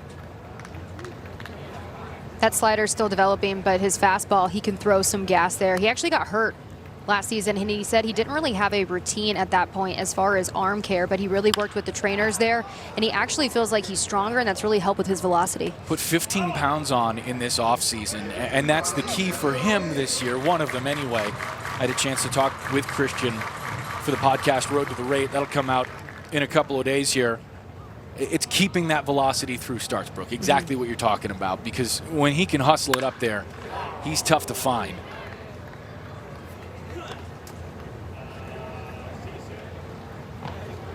He's got Yoendry Vargas 3-2. With Espinosa on deck, the catcher. The put-away pitch for Christian Opper is 3-2 coming. And an uncompetitive 3-2. Let's take a look at Hagen Smith's night. He started the game for the Sox. And he went 1 2/3 innings, giving up 2 hits, 3 runs, 4 strikeouts, and 3 walks there. But listen, the stuff was never the question for him, as we talked about, was just putting guys away, just getting that consistency and that command over the plate. We understand that he had a slower ramp-up time going off the Arizona Fall League, so he's been trying to just get into that rhythm. He feels like he's in a good place, but obviously there's a few things he wants to work on before heading into the season.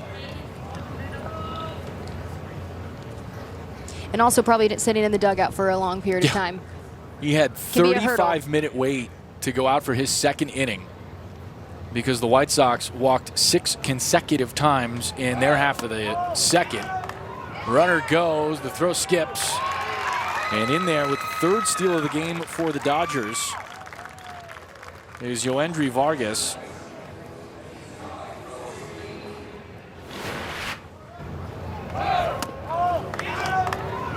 McGill got rid of it quickly as he could, but you can see kind of the long delivery from the lanky Opper.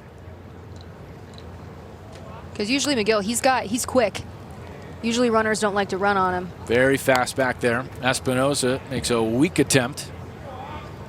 But McGill and Opper actually have worked together a lot, and they have a really great relationship. And that was something, you know, that Paul Janisch and the staff have really praised Grant McGill for being that steady presence behind the plate. He's kind of considered a veteran, and he said, you know, McGill told me that he's just really proud with how Opper has really developed, and just being that consistent guy for him has kind of helped Opper settle in But there's a lot of value when you have a veteran arm like that in the system. As we're talking about these young pitchers just really trying to develop, that consistency can be huge. Sox got him as an undrafted free agent after the 24 draft.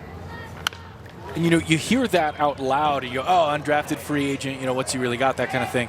But in a way, that really shows you what the organization thought of the player. Yeah. They wanted to go get him, and a lot of times teams will kind of line up those undrafted picks, you know, the guys they want to sign as free agents after the draft just as aggressively as some of the late round picks. Draft gets shorter and shorter the longer we go now. So some of those guys really matter a lot when it comes to helping the rest of a ball club and understanding what you can do back there, especially from the catcher position. Good catchers, it's a complicated position, as you know, Connor, and good catchers are hard to come by. But thankfully at the White Sox system, especially at the big league level, we've got a few good catchers, I would say. You think about what a catcher, or having a few catchers in your system that couldn't seal strikes or aren't great around the strike zone would do to the pitching side of things. The pitch counts rack up. It's tough for guys to get out of innings, all that kind of thing. It's almost like having that depth back there helps in a whole bunch of different facets. Hopper gets him to ground one, and this scoots under the glove of Carlson. Bonnemer got in front of him as that tweener leaks through, and the Dodgers get a run. Little miscommunication there. A slow chopper, and I think that's just a case where Bonnemer got in front of Carlson. As a third baseman, you know, you hear anything to your left you want to go get. If you can take it, take it. That one just took a weird hop under Carlson, and the Sox unable to turn it into an out. 8-7.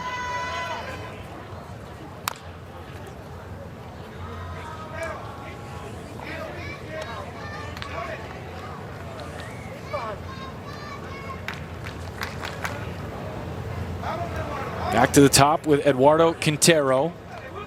2 strikeouts for Quintero. Hopper home, he misses wide. That one the breaking ball at 79, landing that sweeper. Will get him going a long way in his own development.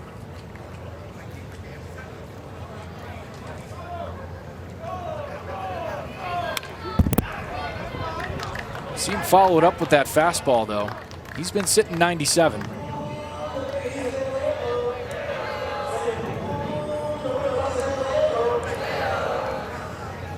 Hopper grew up around Madison, Wisconsin, went to high school in Columbus, a town a little bit north of there.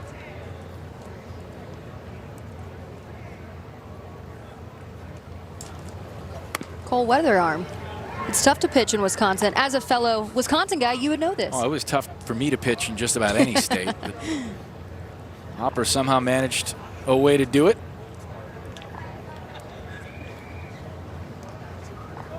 Drafted in the 5th round by the White Sox in 2023. That liner to Bonnemer. He'll snap the throw to first. It gets away from DePino and into the Sox dugout.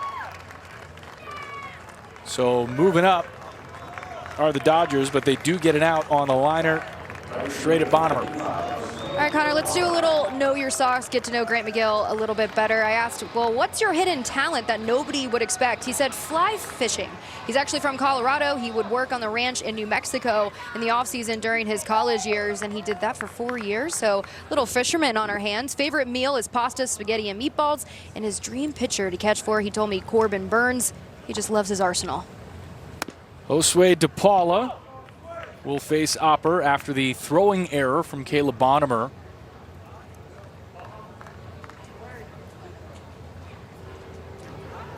Dodgers advance 2 bases, so DePaula's got a chance with a runner at third and 1 away. Infield in for the Sox.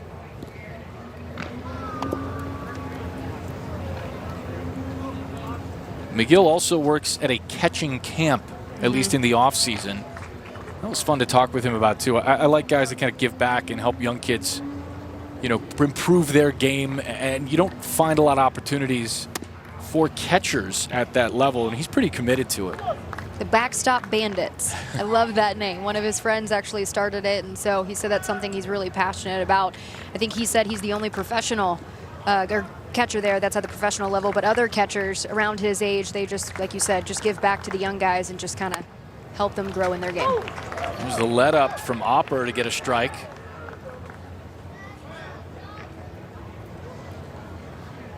Josue DePaula has been as advertised. Patient at the plate. Proving he's one of the most advanced young hitters in the minors. Yeah, and it could be he's the guy that makes the Dodgers at some point this year. Drives this one deep out to left. Antonacci's back. It's off the top of the wall. This will score Vargas.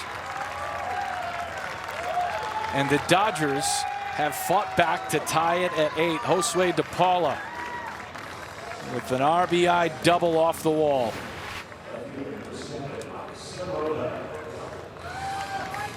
Hopper tried to spin one. It was up in the zone, and DePaula took advantage. Antonacci gave chase. That slider.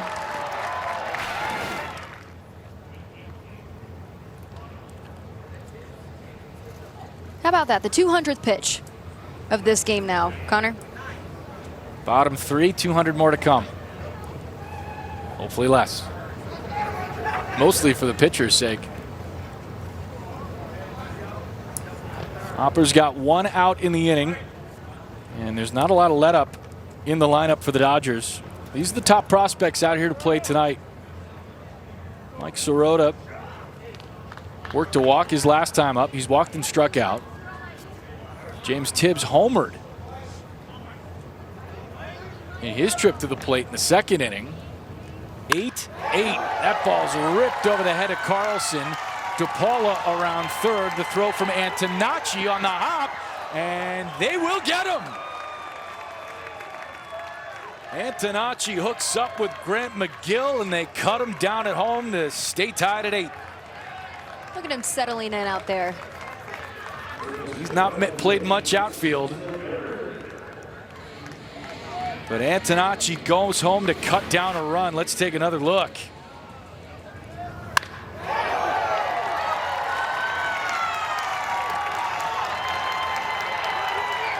That ball almost jumped up and boxed around, but Antonacci got rid of it quickly, which is the most important thing. Just ask Darren Jackson on the radio side. Just a gamer showing off that athleticism. It's one of the things the White Sox are really pleased about with Sam Antonacci is his ability and willingness, both, to take any challenge. And when you're talking about the brand of baseball that you're trying to create here within the organization, that grittiness, that toughness, and I mean, he's shown that all of spring training at the WBC, but that's almost like the poster child in a way of just the foundational guys that you want to see in this organization.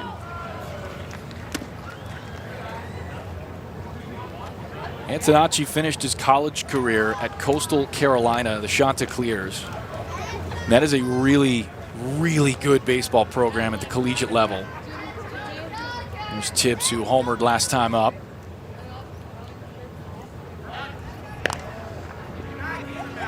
Got his degree from Coastal, and in a lot of ways, his master's in baseball there too. Adding to his postgraduate work with left field tonight here in the spring breakout game. 2-0 outside from Opper. Now 3-0 on Tibbs.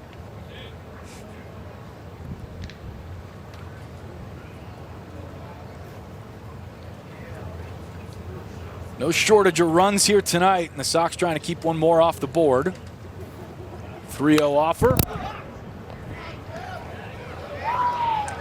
All right, Sox fans, well, we hope you're enjoying this free preview of the Chicago Sports Network. Remember, you can watch your Chicago White Sox along with the Bulls and Blackhawks all season long right here on CHSN, available on DirecTV, Xfinity, Fubo, Uverse, RCN, and Astound, and streaming live on the CHSN app and chsn.com.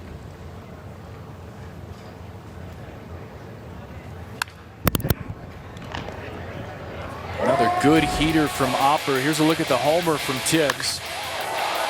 Nick Wyrick left the breaking ball in the middle of the zone, and Tibbs took it out nearly to the walkway in left. First round power from the lefty first baseman in the Dodgers org. And that walk will put him at first and second. Hopper misses up and in, and Emil Morales will hit, but he won't face Christian Opper as Chad Pinder, manager of the AAA Charlotte Knights, will take the ball, and the Sox will go to the pen. Tied at 8. More to come here on CHSN.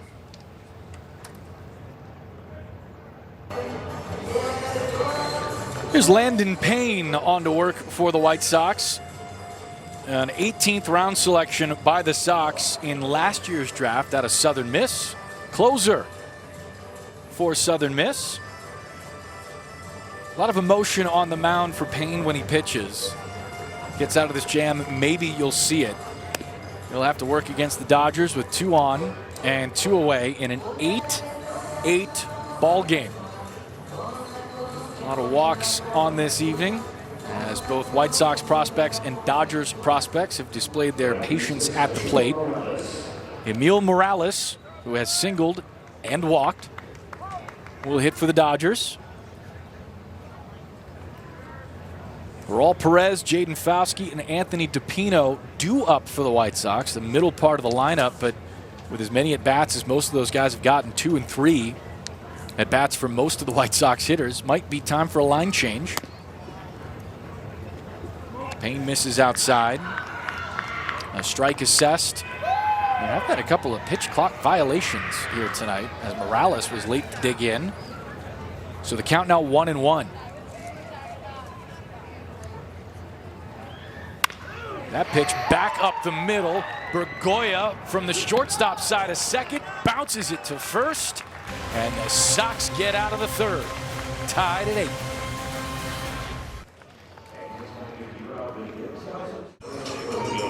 Okay, we are back at Camelback Ranch, and I'm here with Phil Nevin. He is the Special Assistant of Player Development for the White Sox. For those who aren't familiar with exactly what you do, which sounds like a little bit of everything, can you explain what your role is with the White Sox? I think you summed it up pretty well right there.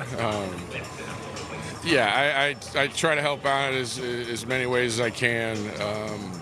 Answer to Paul Yanish and Mike Shirley in the scouting department, and go out and see amateur players, but spend most of my time in the spring training around here and around the guys, the staffs, the managers, the players, a little bit of everything. It's a lot of fun. Yeah. You spend a lot of time with these prospects, going to all the affiliates. Can you explain the health of the system right now in your eyes?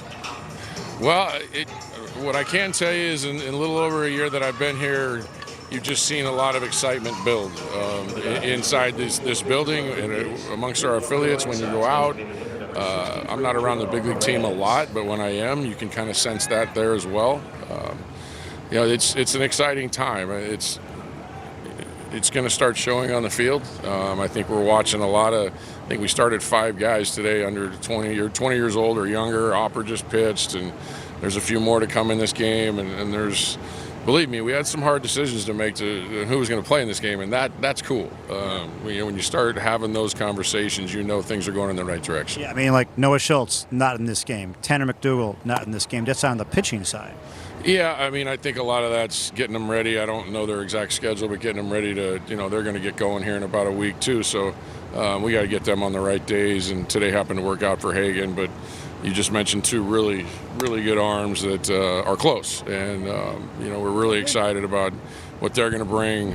I'm going to actually start in Charlotte and see them all pitch, so I'm really looking forward to that. Yeah. So you are a former player, a former manager, former #1 overall pick. You know what it's like to be in the spotlight as a prospect. Is that something that you can, if not connect, certainly speak to and talk to these players about? The hype and the expectations that come with being, whether you are #1 overall or you're just in the top 30 prospects? Yeah, I mean, a little bit different, I would say, than, what the hell was it, 35 years ago now? The social media, the attention and stuff. We just had Baseball America that came out once a month, and, those are conversations I have with a lot of these guys, and even the guys that we are talking to about this upcoming draft in that spot and the pressures of it. And, I honestly don't know that part of it because, they're going to read about it every single day when they turn on their phone. Where to me, it was just a scout coming around once in a while, and you hear rumors of where you might go. But once you get out here and you get in the mix of the guys, we're all wearing the same uniform. And we treat them all the same. We coach them all the same. And, obviously there's guys that, will move quicker than others. But that has a lot to do with what you do on the field once you get here. And certainly we put a lot of work into each one of our guys. And, we're happy that, like I said earlier, having tough decisions to make on who plays in this game and then who's going to go out and play at certain affiliates. And, there's going to be guys that are not going to go where they thought they were because we are what we feel like are more and more talent to our system. And, those decisions are tough. Chad Pinder started in your organization as a manager with Kannapolis last year. Now he'll be in Charlotte. What kind of manager is Chad Pinder, the potential that he has as a skipper? Well, first and foremost, one of the most talented people you're going to see. So getting to know him over the last couple of years, and I been across the field from him. Mark Kotze is a very good friend of mine, and to just hear the words from him and what kind of guy Chad is. And then you get a lot of calls, from other organizations, and it's not why he's going to AAA. We just felt like he was the right fit for us at that point. And I think Chad he's extremely talented out here. He's a great leader. He's so focused on the attention to detail and being good at it every day, wherever he is, whether it's working with outfielders or infielders. And then watching him run a game last year, and like I said, his attention to detail and how he processes the game before, during, and after has really impressed me. You've been watching Sam Antonacci throughout his Sox minor league career, and you guys have him in the outfield right now. How tough is that going to be for him to learn a position he hasn't really played? Well, he probably hasn't got a lot of work out there either because, being with Team Italy and a great experience for him and getting to play in games like that. But, Sam's a guy, if you watch him play one game, it's, he may not, it's not something that's going to jump off the page that day. But if you go in and watch him, as I get to do for 3-4 games here and there, you understand the type of person and player he is and what he brings to the field each day. And, you find places for those guys to play. One of my favorite prospects is right behind. Oh, he just ran away. Riku Nishida. Here to the camera. So for those who do not know much about Riku Nishida, the spark plug that he is and the teammate, can you speak to him? I don't know where to start there. Man, this is he's what he brings to this place every single day. It's you can't put a price tag on it. You can't put a number on it. What he means to everyone in that room. I think it's 2-3 years running now. He's been elected by his group as the teammate of the year in the organization, and it's like a no-brainer when you even start talking about it. But he's so infectious with his personality, and we talk about that a lot. But he's a really good player. I mean, that's the thing that people need to understand. So. Phil Nevin, thank you so much for your time. Appreciate it. Going to break. Back with more from Camelback Ranch in a moment.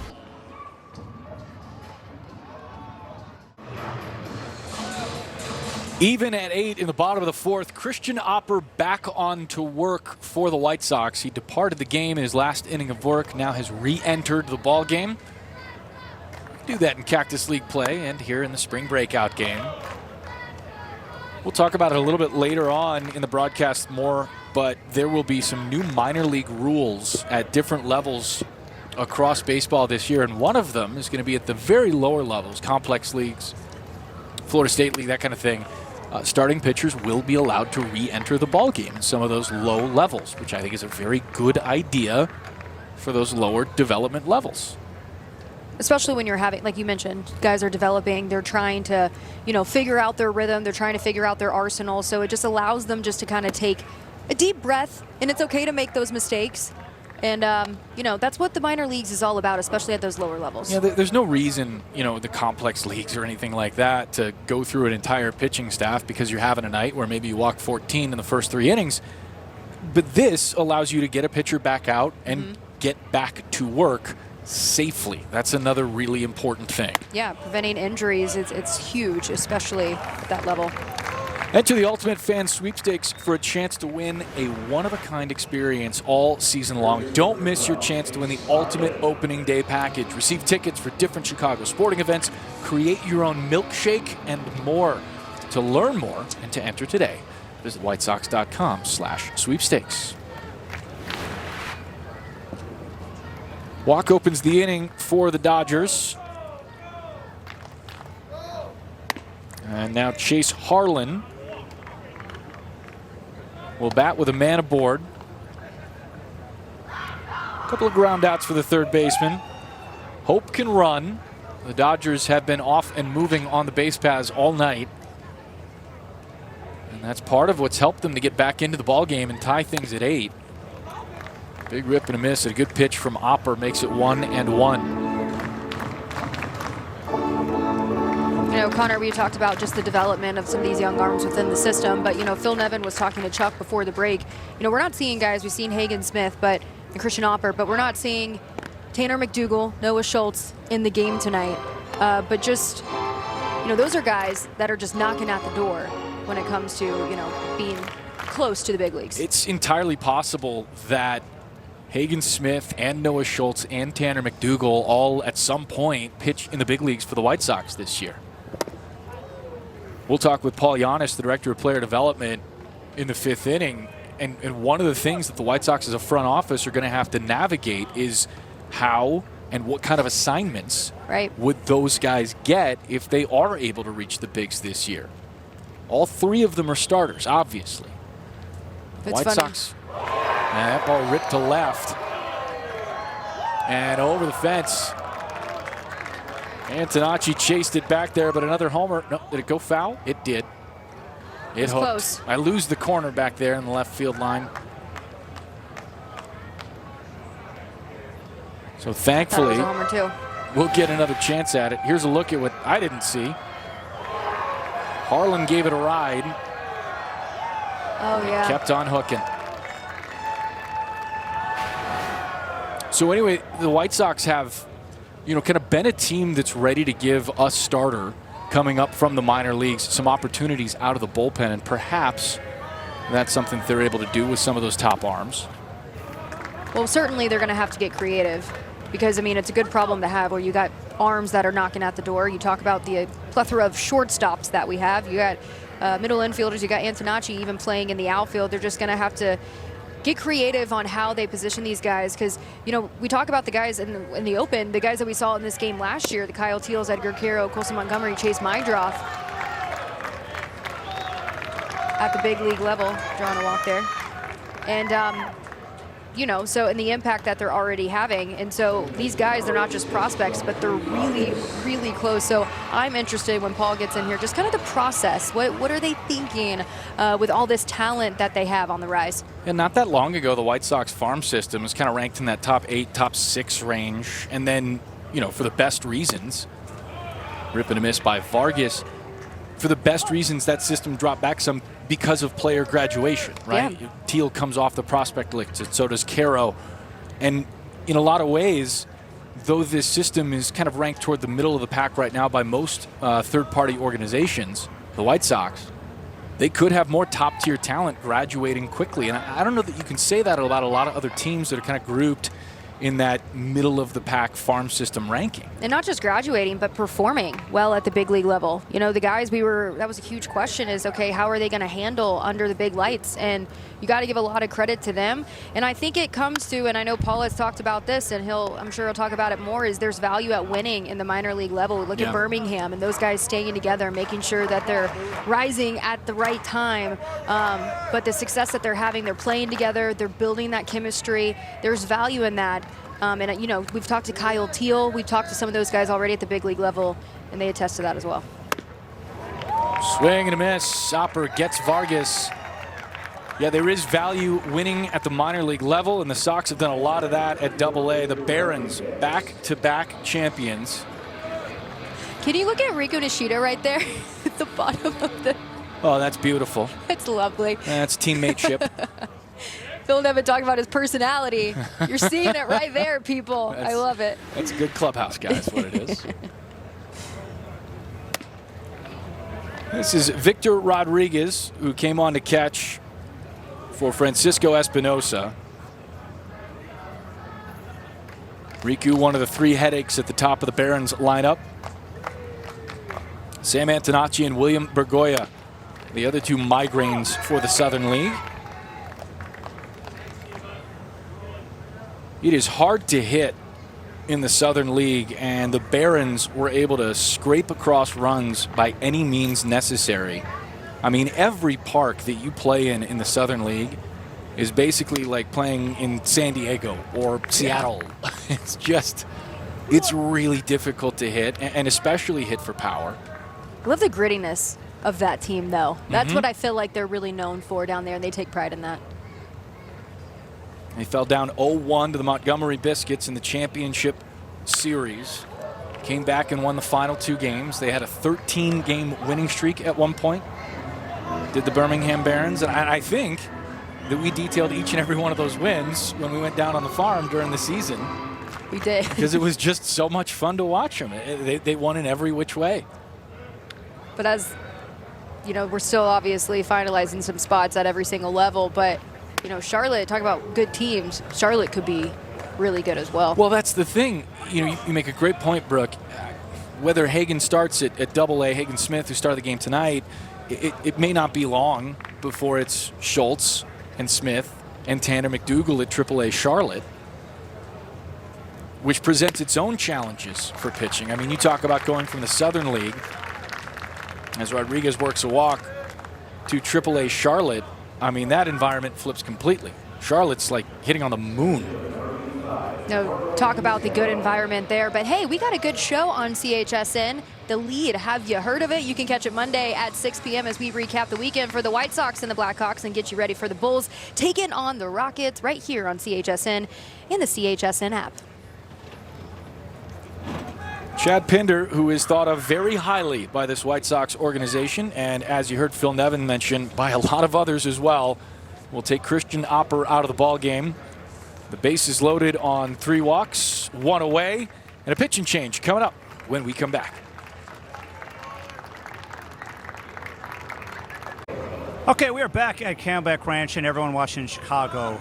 I saw the weather in Chicago, 76 degrees in Chicago here today. Meanwhile, here in Phoenix, when we arrived here at the ballpark, it was 106 degrees. But Connor, Brooke, I want to break some news to you. I have a thermometer here as I'm watching this. Connor, do you want to take this from here? A base hit to right will score 1 for the Dodgers. They lead by 1. Go ahead, Chuck. Do you want to guess the temperature right now? Right now here at Camelback Ranch, because it's no longer 106. We've got about 15 fans going on up in the booth, so it feels a little cooler. What do you think, Brooke? I'm going to guess 93. It's 82 degrees right now. Oh, wow. On the field. It's a little chillier, if you want to say chillier, on the field than it is up a little higher where you guys are. So the conditions are much better. I was prepared for, sweltering heat down here, and I'm actually feeling quite good. So thank you, Mother Nature. Chuck, where'd you get that thermometer? We have a crack staff of people behind the scenes. Did Carson bring it to you? He may have. He did. Yes. As we'd like to say in the business, one of our A2s, one of our audio people, provided this for me. And when I got down here, it was 100, and it is now 84, 83 degrees. Well, I'm sorry that you're feeling chilly, but if you ask Carson, he'll probably find an electric blanket for you if you need it. We were a little worried about you, Chuck, if the game was going to be earlier. No doubt. That sun hitting you. Yeah, that was going to be interesting. I don't know if I would have survived. There would have been some problems, I think, with my hydration if I was down here the entire day. It is a real conversation here around the Cactus League. I mean, you're playing in 110-degree temperatures. The White Sox big league squad played at Tempe yesterday against the Angels. They don't have lights at that stadium. So they had to play the day game in sweltering heat. And whether you're a starting pitcher or really anybody working, God forbid, like Grant McGill, a catcher wearing all that gear, that's something you truly have to deal with. I brought this up to Billy Carlson, and I was saying, hey, it's going to be like 105, 106. Nice pitch there. And he's like, I was here in August and it was 115 and we played and we didn't complain about it. So when he said that to me, I needed to just put things in perspective and just do my job and not worry about the temperature. That's coming from a Cali guy. He knows good weather. Complex League kids play in all sorts of real warm temps down here throughout the months of June, July, and August. Well, even during the games last weekend when we played the Cubs and the Dodgers, you had the trainers down there in the dugout reminding the players, hey, hydrate. I mean, you would just hear random, hydrate, hydrate. But it's true. You got to remind yourselves, anytime you think you have enough water, drink a whole nother water bottle. One of the topics we have all the time coming into camp is just how much weight a guy has put on, what he wants to play at. You spend 2-3 days, 4-5 days playing in this kind of heat. You can lose some of that weight that you'd built up just from being out there doing your job. And that's the last thing you want. And you got to keep the kids safe too, whether that's the ears or whether that's the temps. Good job, Dad, bringing them out to a night game. That's good dadding right there. The other night, it was at the White Sox-Padres game. Did you see the guy catching a home run with the baby in his hand? I missed it. Impressive stuff. Really? If I was his wife, I'd be a little, hey, what are you doing? Yeah, you gotta talk. But also, good hands.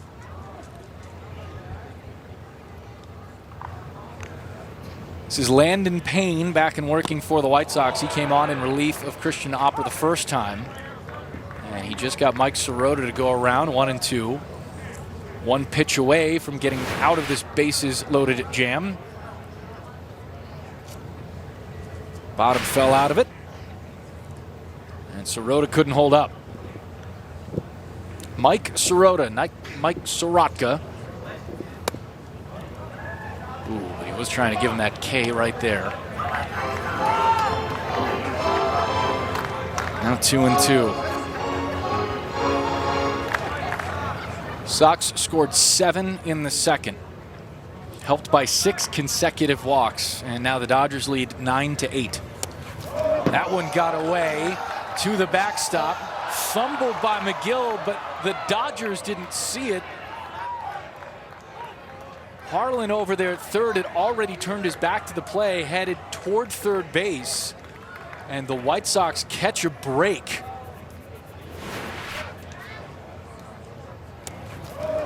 Just got away from McGill there. And when you think about it from Harlan's perspective, who scampered back to third, that carom comes right back to the catcher. It's probably the right call to go back to the base. No, you're absolutely right. A 3-2. Upstairs, he walked him. Another bases loaded walk tonight. This time for the Dodgers. Brings home their 10th run of the game. They now lead by 2.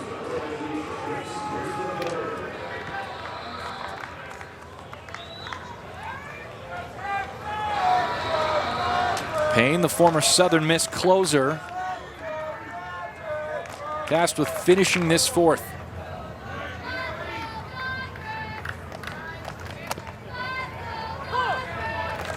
Tibbs, the cleanup hitter, has a 3-run homer on his resume tonight, plus 2 walks.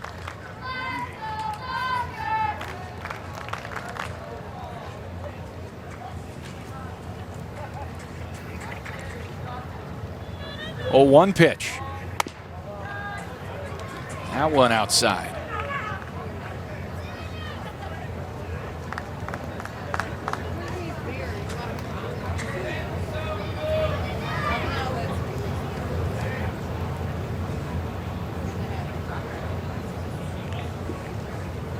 The next on the way from Payne.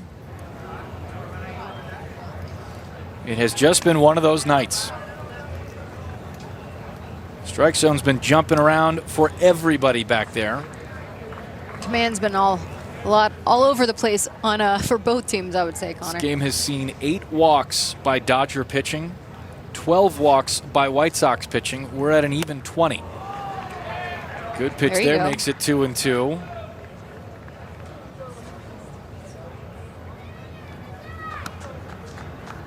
If my count is right, and I've done it 3 times, I believe that is 6 bases loaded walks between both teams tonight. It's a lot.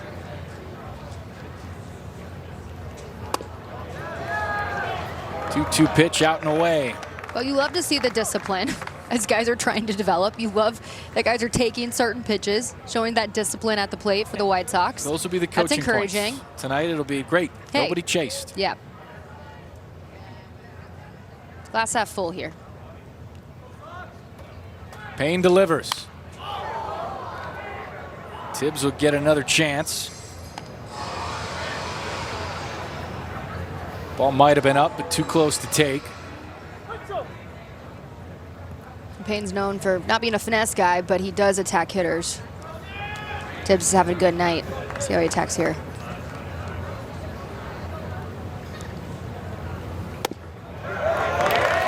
That one misses. Yet again, a bases loaded walk, and the Dodgers increase their lead 11-8.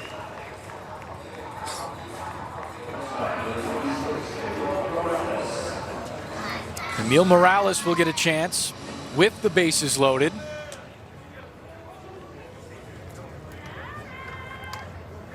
Quintero at third, Sirota at second, Tibbs at first. And Payne brings one home. Fouled straight back. We will be joined by Paul Yanish, the Director of Player Development, shortly. We'll talk about the whole system, players that have stood out here in spring training. Maybe we'll even get him to give us a couple of minor league assignments for players that they haven't released yet. I think we got a chance. I think so. It's pretty good about keeping it quiet. A little teaser there. We'll do our best. We are getting close. Opening day for at least the White Sox. 5 days away. Getting close to the start of the season. Hard to believe it's already here. 0-2. Got him looking. There you go. Payne ends the inning. Challenging to call a strike. But not before a challenge.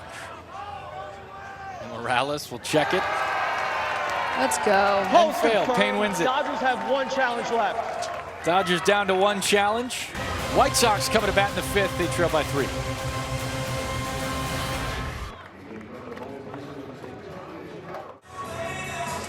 Welcome into the booth, everybody. It's the spring breakout game, White Sox and Dodgers. And joining us here in the booth is Paul Yanish, the Director of Player Development for the White Sox. Paul, thanks so much for stopping by and hanging out with us tonight. Thanks for having me, guys. We got a nice Arizona night here to enjoy. Well, Paul, we see a lot of the top prospects from this most recent draft class. You got Billy Carlson, Jaden Fauske, just to name a few. But, you know, as far as implementing themselves into this organization and spring training, what have you seen from some of those guys so far? Yeah, it's been a good camp up to this point. It's the time of camp now where we're getting pretty close to setting rosters, and guys are curious where they're going to go. But we're trying to get everybody out of here healthy, obviously. But, yeah, spring training as a whole this year has been really good. That draft class from last year's, you know, it's their first time through camp, and, you know, it gets a little bit long, and they're excited about the season. So, overall, it's been really good, and yeah, just excited for these guys to get the season going. A lot of times you bring in those kids from that draft class, and you kind of lay hands off and let them be them. Now it's their first camp, though. What were some of the things that you wanted to get addressed? Not necessarily from a player-to-player standpoint, just here are the things we need to be better at. Here are the things we're trying to accomplish as a system. Yeah, I think overall, you know, we talk a lot about our identity and the brand of baseball that we want to play. And, you know, the team in Birmingham the last couple of years obviously has executed that very well. And, you know, we point to that. You know, a lot of those players, you know, some of them here tonight, Antonacci and Bergola and Braden Montgomery have had really good years last year and in the last 2 years. But, yeah, ultimately it's just really trying to set the tone and indoctrinate them into, you know, the way that we want to play, the way we want to go about our business, and you know, what comes to mind is the brand of baseball, and at the end of the day, we're still getting to know a lot of these guys. It's, you know, Billy Carlson's up to the at bat right now, and Jaden Fauske. These guys are high school guys, and we're adjusting to the pitch clock, as you guys can tell. Yeah. And, yeah, so at the end of the day, we're still getting to know them as well, and I think that's a big part of their development and in terms of us building trust with them. You talk about the brand of baseball. How do you describe that? Yeah, like I said, I'd be remiss if I don't point to, you know, the way that the Birmingham team played, and the word that comes to mind is relentless. And you know, whether it's offensively, we've seen it tonight. Unfortunately, we've got a lot of really good swing decisions being made with a lot of balls getting thrown, but you know, the way that they run the bases is something that sticks out to me, and the way that we want to operate and just continuing to add pressure.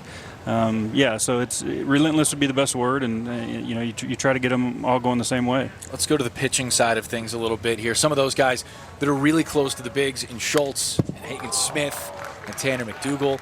How do you and the player development side of things work with the rest of the front office in terms of who's ready when, what kinds of guys, even though they're starters, might be able to work in a bullpen role just to break into the big leagues if that's an option? Yeah, that's just a lot of constant communication, really. And you talk about guys like Noah and Hagen, and from a stuff standpoint, they're Tanner McDougal's in that mix, right? Just have unique stuff. And I look at like what happened with Grant Taylor last year. He was starting in the minor leagues, and the decision was made that he could help the major league team in a bullpen role, and so we tried to expose him to that prior to getting called up, and we all saw how that went. The second half of the season with Grant, which was really good.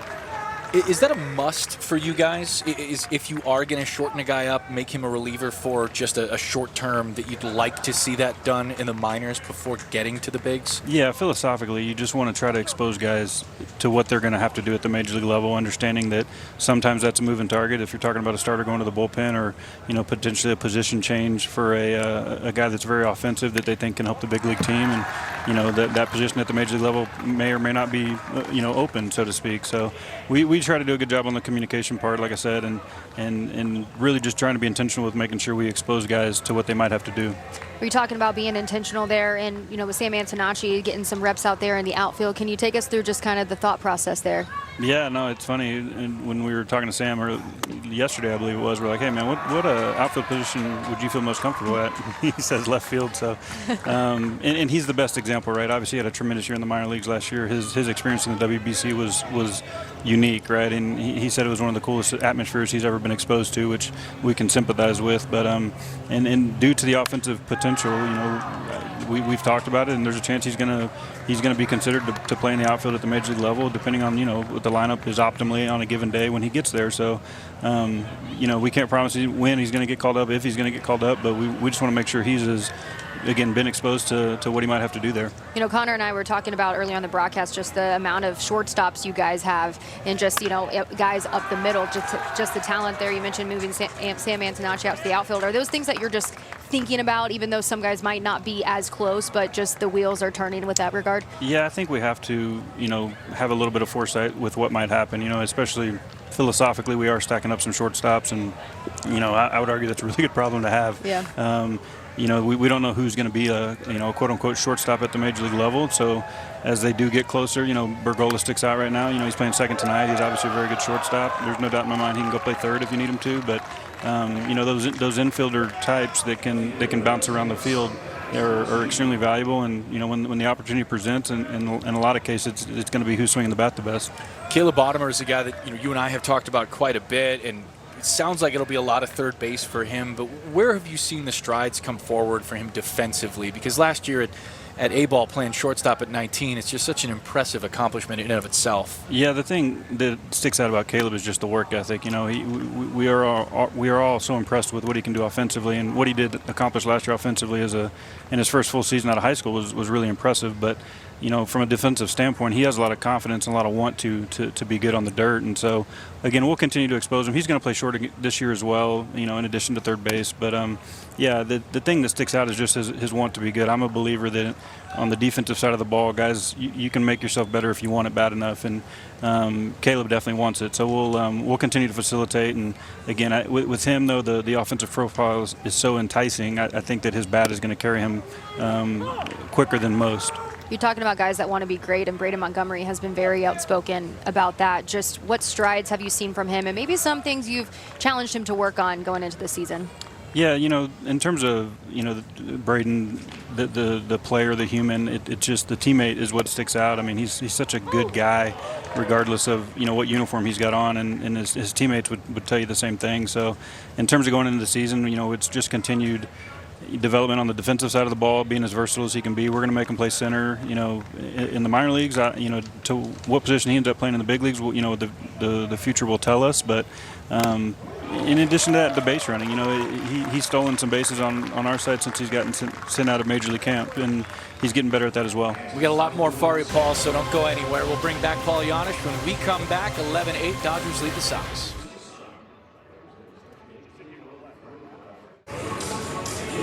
Tyler Davis to pitch for the White Sox, part of that Double-A Birmingham championship pitching staff. In the booth with us, Paul Janisch, Director of Player Development. So let's start you out with this one. Tell us a little bit about Tyler Davis and how he contributed to a championship run for the Barons. Yeah, he was one of the most reliable relievers out of that pen down the stretch for sure, and he's got a unique story. You know, he was, if you check tape on him, he was a really good hitter in college, and unfortunately had an injury, couldn't pitch towards the end there, and so he was an undrafted free agent, and you know, he just completed his second year of pitching full time, and you know, he's in Major League camp this year, and yeah, so we're excited about him. He's definitely got a unique fastball that we think is going to hopefully give him the opportunity to pitch in the big leagues.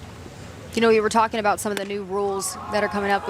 You know, a pitcher able to come out of the game and able to come back in, especially at the lower levels of the minor leagues. How beneficial can that be when it comes to some of these young arms really developing? Yeah, it's huge. It really is, especially like you mentioned at the lower level. It's the kind of thing that just allows them to have a little bit more margin for error. You know, when they're really trying to figure things out, and in terms of saving arms and covering innings, it definitely is going to help us out. So I'm a fan of that rule for sure. Tell us a little bit about Chad Pinder. He's been kind of a feature of the broadcast tonight, but he's managing the spring breakout game. He'll be at AAA Charlotte. What is it that sets him apart from perhaps other coaches? What makes him special? Yeah, Chad is anybody who's had a chance to be around him, or you know, guys that he's played with over time.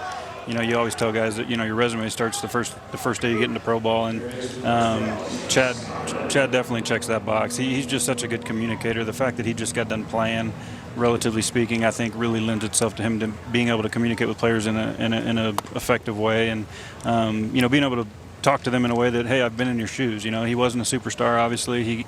I think he would tell you he got as much out of his ability as he could have hoped, and you know, the type of guy that you want really leading the younger guys, especially as they're trying to figure out a way to break into the big leagues and also stay there. You know, Chuck was talking with George Wolko a little bit ago, and you know, he's out in the field now. He talked about just the maturity that he has had over from last year to this year. How have you seen that translate so far at camp? Yeah, George is just such an impressive kid. Even listening to him, you know, give the interview with you guys, it really tells a lot about who he is, and you know, the way his parents raised him, they did a really good job. And you know, I think he would tell you, like he was alluding to, his emotional development last year was probably the most significant part for him. And you know, he's just an unbelievably competitive guy, and I think that, you know, within a game, whether it's an umpire or an opposing team, you know, he can get his emotions can get the best of him at times, and he would tell you that. And so we've had a lot of talks with him, and nobody questions the, you know, like I said, the character and the work ethic. You know, whatever he's gonna have the ability to do, he's gonna get the best and the most out of his ability. We believe in him, and I really think that, you know, with him, the swing decisions obviously are going to be a big part of it, and you know, I think this year we're hoping, we got a bunch of guys having him as our pick to click this year in the minor leagues. What about George makes him as good a teammate as he is, though? I mean, whether you talk to anybody, whether it's his roommates or anybody else like this, he just seems to be that guy, regardless of his struggles, if he's having them, or successes when he's going hot. He seems to be that dude that's 80 grade clubhouse. Yeah, he is, and you know, that's some of what I shared with him. Honestly, he cares in a lot of ways more about his teammates than he does himself, and which is a tremendous quality. We're just trying to help him channel it, you know, with regards to himself and caring about himself a little bit too with his emotional stuff. But yeah, he's, you know, the best picture I've seen the last couple of years is George and Riku standing next to each other in Kannapolis. It's that's a unique combination. And I love how positive he is. And you know, Paul, when we talked last, you said something that really stuck with me, and just your message to these guys: focus on what we can do and not what we can't do. Why is that message so important to convey to this young group? Yeah, I just think that from a development standpoint, we talk a lot about what guys can do in our room because we think it's important, and focusing on what they can't is part of the development. But we really want to, you know, channel the good and block the bad. Paul, thanks so much for joining us. Looking forward to seeing everybody in the minors this year. Thank you, guys. Back with more here at Camelback Ranch.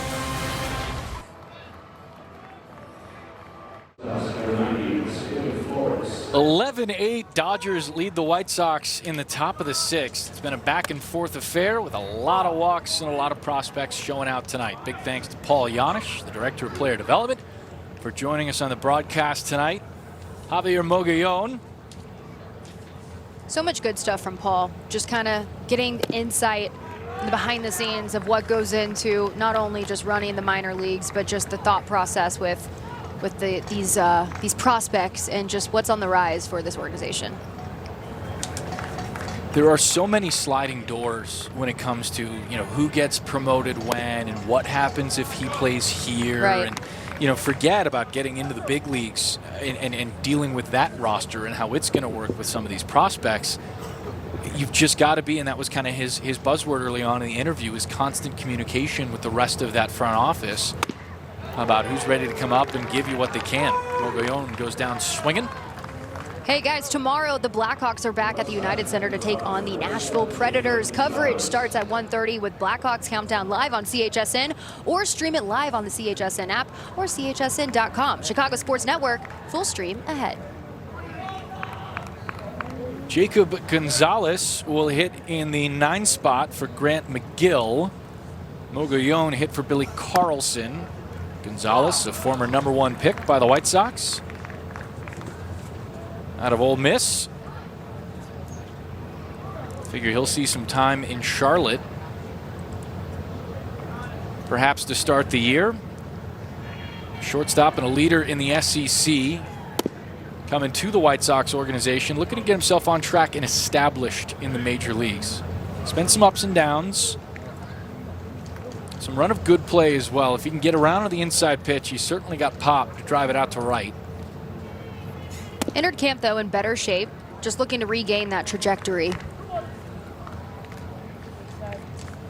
Zach Root's been pumping some good stuff while we were talking to Paul Janisch. Got a live arm and a lefty-lefty matchup here. Tough one as Gonzalez comes up empty, 2-2.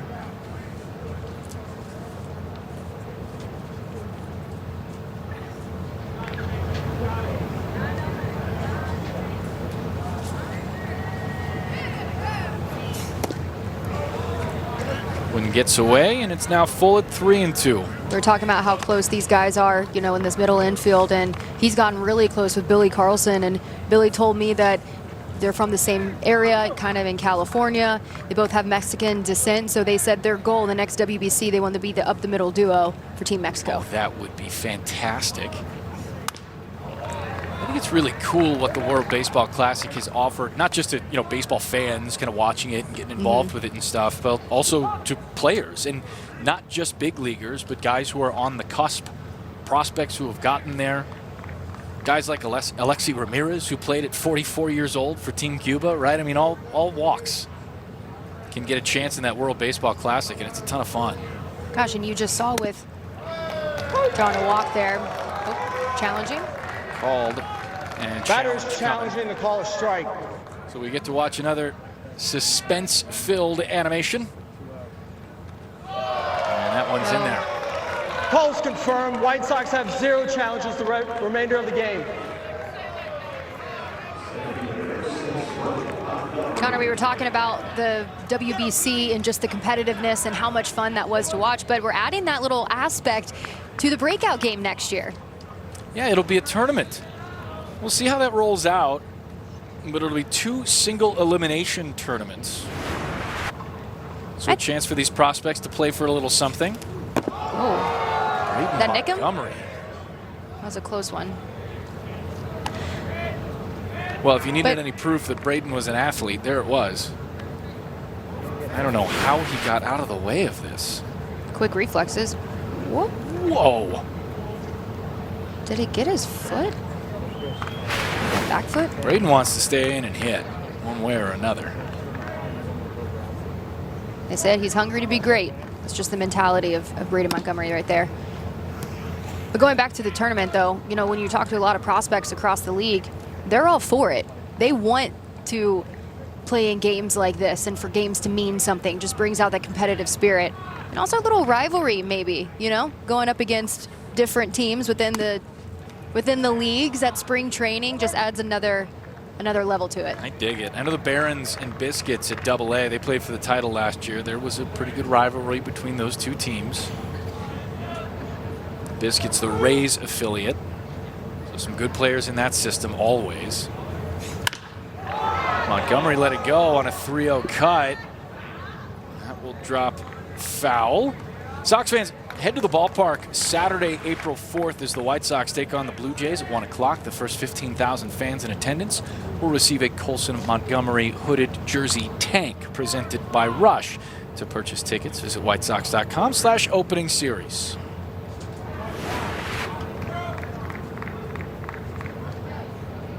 (3-1) to Montgomery. Off the end of the bat.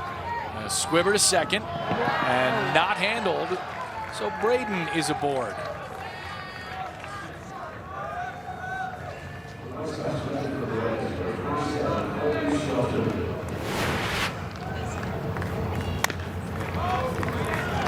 This is ruled a hit. Had to make the transfer, but wasn't able. Braden running hard the entire way. And the White Sox have a man aboard with 2 out. It was cool to hear George Walco talk about Braden Montgomery, just his process and how he's so intentional with everything that he does. You know, Paul Giannis has talked about in the past that he's made it very clear he wants to be an all-star, and they're doing their best to set him up to succeed in that regard. But even the beginning of camp, you know, it was one of the first games, and he was asked a question, and he said, "Hey, I want to be a Hall of Famer." And for him to say that, it's definitely doable with just his physique and his talent.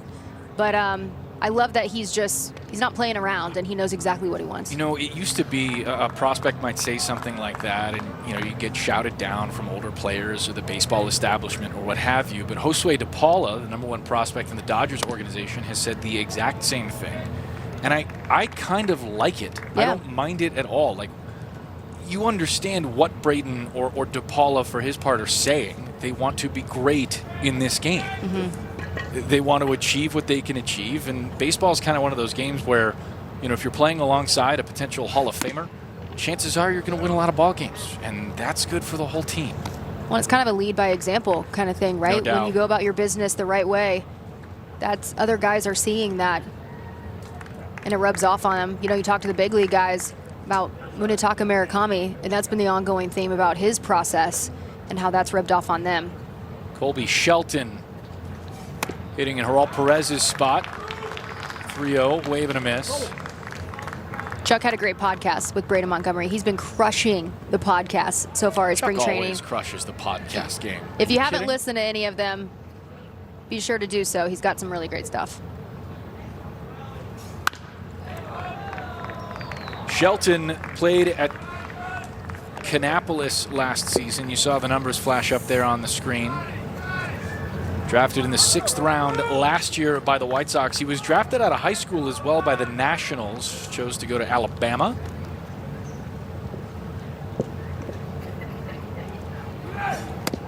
(3-2), called strike 3. Sox get a man aboard, but cannot score. They trail by 3.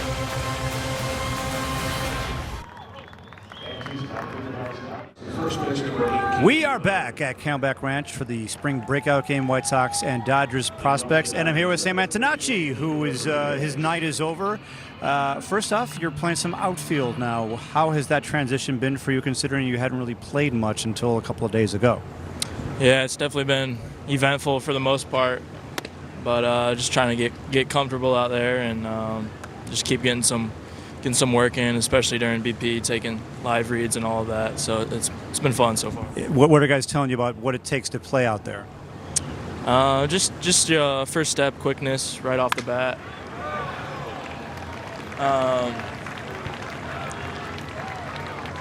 This could be 2. So, you know, you're by the way, you're so locked in. That's what I like about you. You're more. The priority is the game, not this interview. So, you know, you were out there. You threw out, you know, DePaula. That was a nice play you made there. Yeah, just trying to get my feet comfortable out there. Kind of make up for a ball I think I should have caught. I don't know what the outfield experts say, but I like to think I should have caught it. Tough play, but I think I should have helped my pitcher out on that, and just trying to make up for that there. Yeah. So it was against the wall there. Like, what are you learning about trying to make plays that, you know, are against the wall and how to play them, whether you should go for them or wait for it to bounce off the wall? Yeah, definitely a work in progress still, but just getting comfortable knowing where I'm at on the field and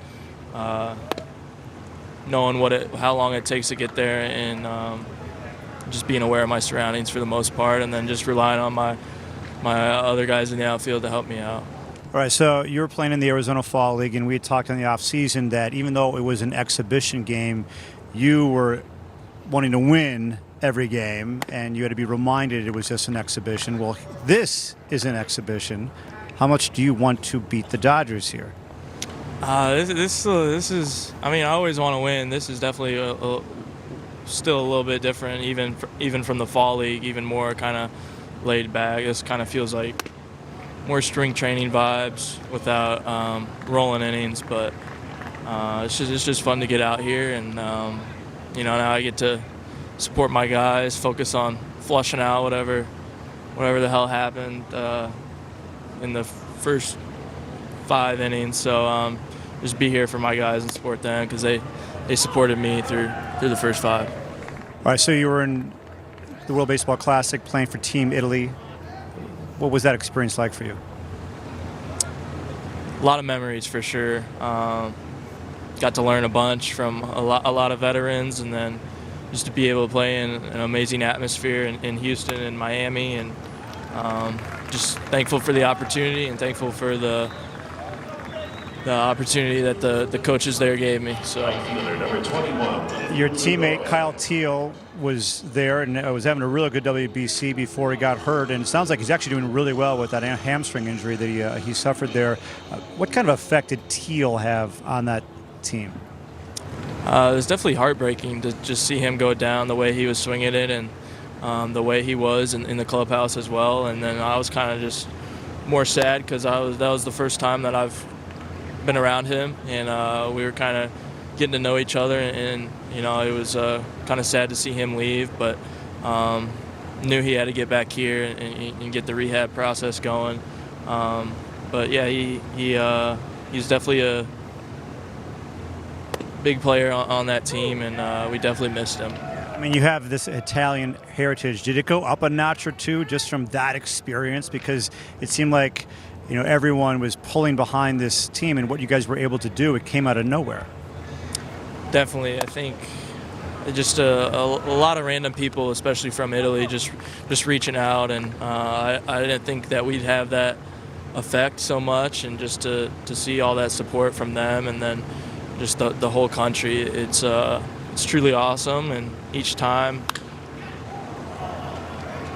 we were able to just put that Italy jersey on, it felt like it meant more and more every time, just with the support we were getting. I got to ask you, favorite Italian dish?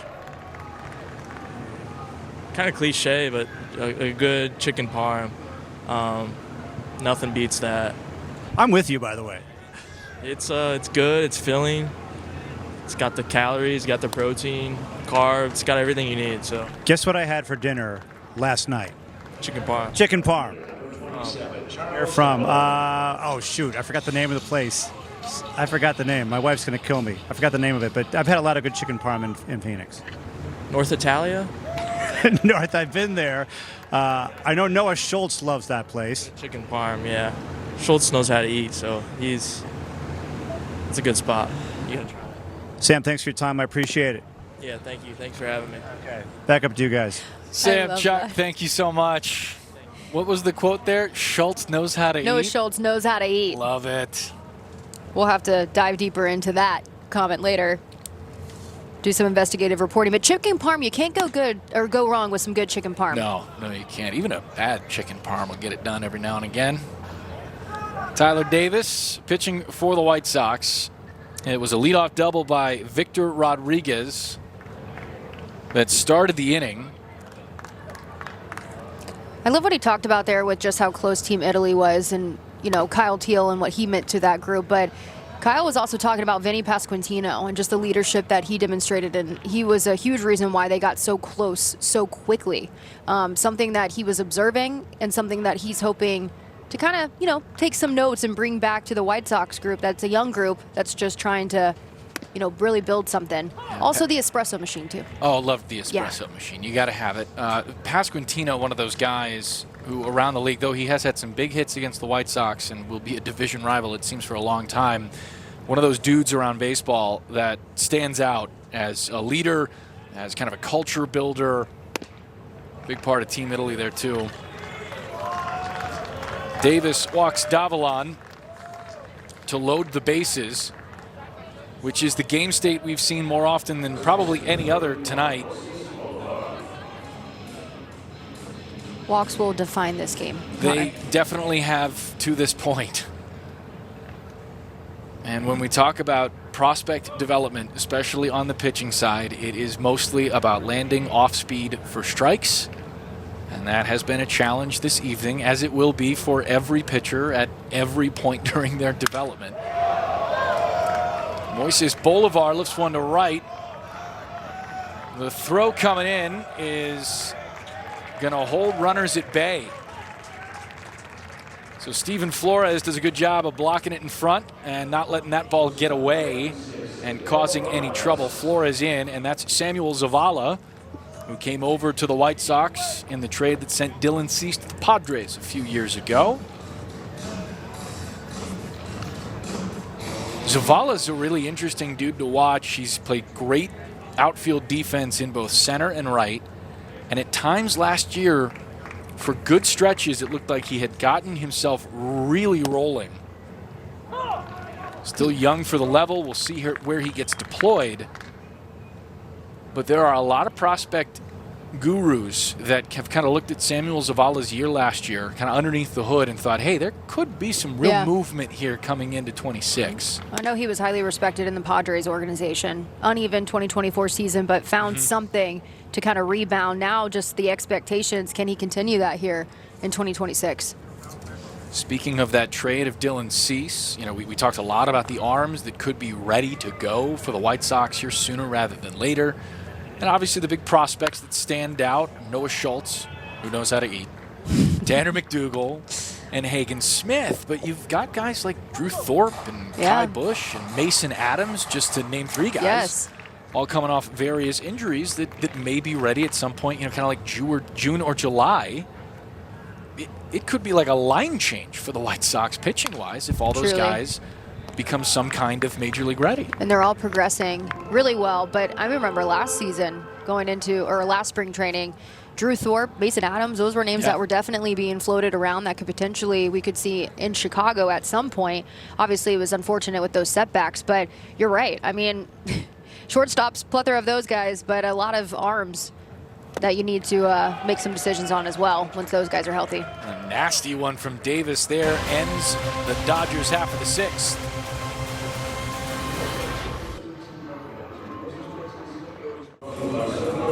MLB Plus is new for 2026. Stream MLB Network 24/7 in the U.S. and select out-of-market games every week. Plus, live radio broadcasts of every game. Game Day 3D, big inning, and minor league action.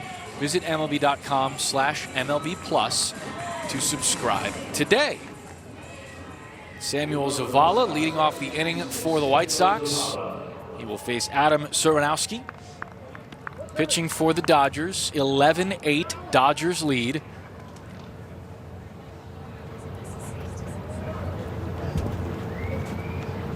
See Suranowski's numbers across the minor leagues last year. A left-on-left matchup gets us started here in the seventh. Sox looking to fight back into this spring breakout game. They led 8-2 after an inning and a half, and the Dodgers worked a bunch of walks. James Tibbs hit a 3-run homer and have put themselves back on top. Well, right on theme, Zavala is known for being a patient hitter at the plate. Yeah, kind of his calling card really is his ability to, kind of understand that strike zone and where he can do damage. There's power that he can get to for sure. And that's an area he has to grow in. Yeah. And I think most young players, kind of whether it's building out that weight, kind of understanding what it is they can do damage on, all big pieces of development. But he had a strong spring, trending upward. Love the progress he's making. Like a lot of minor leaguers, after the second half, or when the second half of the season begins this summer, there will be some new check swing rules across the minor leagues. It's a little wild to be honest with you, but really worth discussing. But if you think about check swings, it's probably one of the most inconsistent calls in baseball. It just gets rid of the problem. There is no rule about what a check swing is or is not. In the books right now, it's the umpire's decision as to whether or not you swung, you offered, made an attempt at a pitch. And I saw since they've been implementing it, they've been obviously testing it. The strikeout rate was over 3% lower when check swing challenge was used. No doubt. We'll show you what we're talking about in just a bit, but it's something that hitters will have to get used to, again, in the second half of the minor league schedule, being able to challenge some of those check swings using the very same technology that we're using here in the Cactus League and will be using in Major League Baseball for the ABS challenge system. Pretty crazy how much that technology has impacted the game of baseball. I mean, I can think back to when the home run replay rule was instituted, which feels like 1,000 years ago now, but it doesn't feel that long ago for some. Oh, man. There was an uproar then. Of course, there always is. Changes in baseball are always met with that. The game's been played for so long. Exactly, especially in a game that it's very traditional. Here's what we're looking at in terms of what check swings are or are not. That is not a swing, or it won't be in the second half of the minor league schedule. That is Braden Montgomery. And the rule there at the bottom, the max angle between the bat head and handle needs to exceed 45 degrees. Now, obviously, you're not going to bring a protractor to the ballpark, or if you do, I guess let me know. But the way I'm thinking about it is if the whole bat clears the whole plate, you can kind of see it there on the scoreboard graphic. Zavala heads down to second. If the whole bat clears the whole base, that's going to be the swing, the whole home plate. Kind of like a rule of thumb there. It feels that way to me. But how about the meltdowns you usually see in the dugout? The drama, the theater. Why not see that as much? Maybe fewer ejections. Oh, not the ejections. Can't lose that. I love a good ejection every now and then. This is Caden Connor hitting. Part of that Barron's championship team.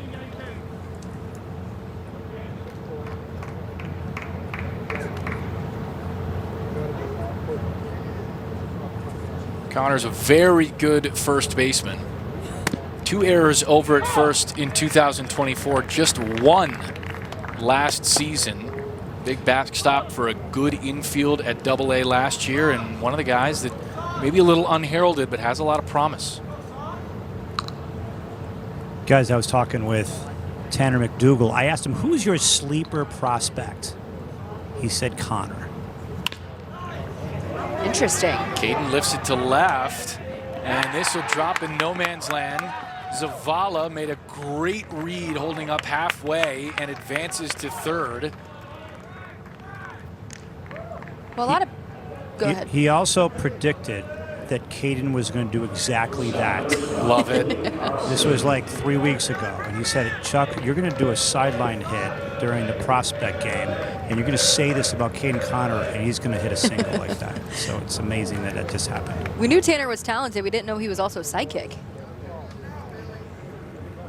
Not sure that has a scouting grade on it yet, but I'm looking forward to somebody rating it for Tanner.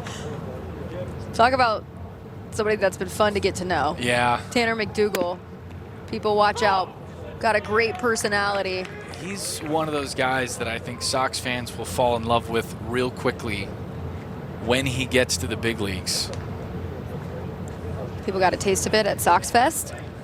He got a taste of some fairly nasty stuff during, what was the name of the game we played where everybody had to eat awful food items? I hosted it. I should remember it. Fair or foul? It's called there you Fair go. or Foul. Yes. White Sox players and Tanner McDougal, who prospect obviously, were challenged to answer tough questions about one another and their teammates. And if they didn't want to answer, they had to eat something horrible. Some of them were brutal. I think Shane Smith got the worst in there. There were crickets in whatever Shane ate. It was not great. No. Slimy eggs. One of Davis or Shane sprinkled some crickets on top of it. I think some Tanner, garnish. or Tanner something. had to chug an entire glass of hot dog water, if I recall, right? And it was green. Let me tell you, they were good sports. Almost got an appearance from Paul Skeens. Very close. Very close. That's what you're missing at Sox Fest Live if you haven't been out. Grant was challenged to call the most famous person in his phone. Yep. Obviously, college teammate Paul Skeens. He left him a, a FaceTime message up there on the stage. Yeah, I think that's what they call it. Paul He said, hasn't- sorry, dude, I was cooking. That's right. Carlson, it's a hot shot to second. Scooped there and turn 2. He's made some good contact, though, tonight. Yeah, he has hit a few balls hard. It drives in the run. No RBI for Carlson. The Sox get a little closer. Take a look at the ball off the bat from Billy Carlson. Sounded nice coming off the bat. Maybe just in on the label a bit. Good play over there at second base to start a double play. But the Sox get 1, and it's 11-9 here in the top of the 7th.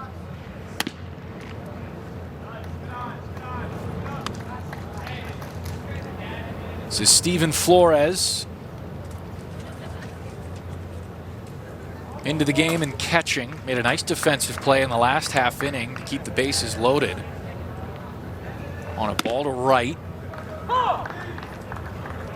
Flores, the second catcher for the White Sox tonight. Grant McGill started the game.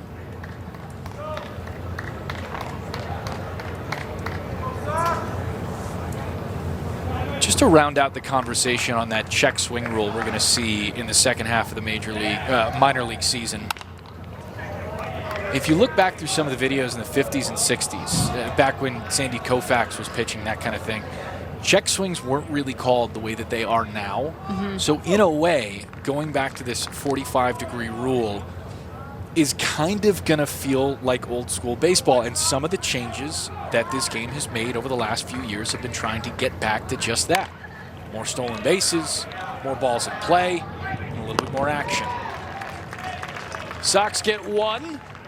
11-9 the score here in the spring breakout game. Come back for more. This edition of Know Your Sox features George Wolko. Big left fielder in the White Sox organization. Asked him what his favorite non-baseball offseason event was. He went to the Winter Classic at Wrigley Field 2 winters ago. Was so pumped up about it, he said it was his favorite from the last 2 years. Gunna really gets his pregame playlist going, but he, like a lot of White Sox minor leaguers right now, are getting really into house music, which is cool because house music kind of came up in Chicago, and that's kind of the development ground for that. Who do you trust to get you to the practice safest and fastest? I asked him if you were running late to practice and you absolutely had to be there on time and get there safe, who are you picking? And he picked Christian Opper, which I thought was funny because an Illinois kid picking a Wisconsin driver to get them anywhere fast and on time is impressive to me. Wisconsin drivers are known for sticking in the left-hand lane, staying at 55 and not moving for any reason. But that's safe. It certainly would be. Being conservative on the highway. You got to respect it. Said Opper's got a couple of nice rides, knows how to drive, and is the exception to the Wisconsin driver rule. I love that. Gunna. I'm sure that's on your playlist, right, Connor? Yeah. Yeah. Top of the list. Yep. I don't know any of the kids' music anymore. I've lost it. I'm no longer in the demo. No, my favorite was we were talking to Jaden Fauske a little bit, and we were talking about EDM. We were saying is big in the clubhouses now. And I said, John Summit, Chicago guy. He was like, yeah, he's too mainstream now. I go, I've never felt. I used to think that I was up on my music game. No, I felt very old in that moment. Let's head down to Chuck challenging the call strike. after this challenge, as they will offer again. The Dodgers have been right all night on their challenges. And we'll get another. Call's overturned. Dodgers have 1 challenge left. So after the walk, now down to Chuck Garfien. Hey. So you guys are talking about George Wolko. He's 6'7". He's in left field. Who's playing center? Right now, it is none other than Riku Nishida. So you have 6'7" George in left, and you have 5'6" on a good day, Riku Nishida. You can put Nishida anywhere. He's going to max effort it. And he's more of an infielder, but starting last year, I noticed him playing in the outfield, but he's in center right now. And whenever Nishita's in the game, I cannot take my eyes off of him. He always makes things happen. He's got a real fun approach at the plate. Yes. His stance is one of my favorites. When he gets up, we'll make sure to point it out, although you won't miss it. Jackson Kelly, our second Submariner on the pitch. There's Wolko on the left and Nishita on the right. Talking about Wolko's height, you don't realize how big he is until I'm 5'5" on a good day. And then you walk up, you're like, wow, you really are tall. How old are you again? Yeah, he is enormous. And it's funny, too, you were talking to him about his work with another guy who's very different in stature, Stephen Kwan of the Cleveland Guardians. Yeah, so, you know, they both work out in Chicago in the offseason. And so he was telling me that Stephen Kwan is a guy that he hits with. And what makes Stephen so great around the league, we all know that he's just able to control the zone. He just has a high IQ when it comes to his approach at the plate. And George said that's something that he's really been working on. So this offseason, he took the time just to pick his brain, just to learn his approach, how he goes about his day. And he said it's just been really helpful as he's just trying to develop in that area. It's kind of funny that those two guys, obviously, size difference is huge. Throw down to second from Flores. They got him. Nice. Kyle Lodi's able to keep the tag on him. Lodi's another guy who plays at 1,000,000 miles an hour. Great throw from Flores. It looks like he got a little banged up, slapping that tag down. Here's another look.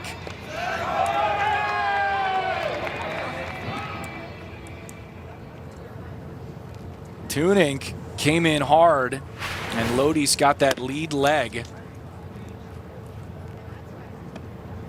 Nice job by Kyle Lodi's to complete the play. Steven Flores throws a man out. Lodi's out of Georgia Tech.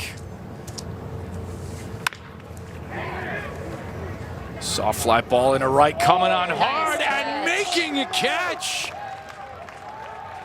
What a play in right. Kelly out of the inning. Samuel Savala flashing the leather. Take a look. It doesn't get a lot better than this. Zavala on a sprint plucks it off the grass.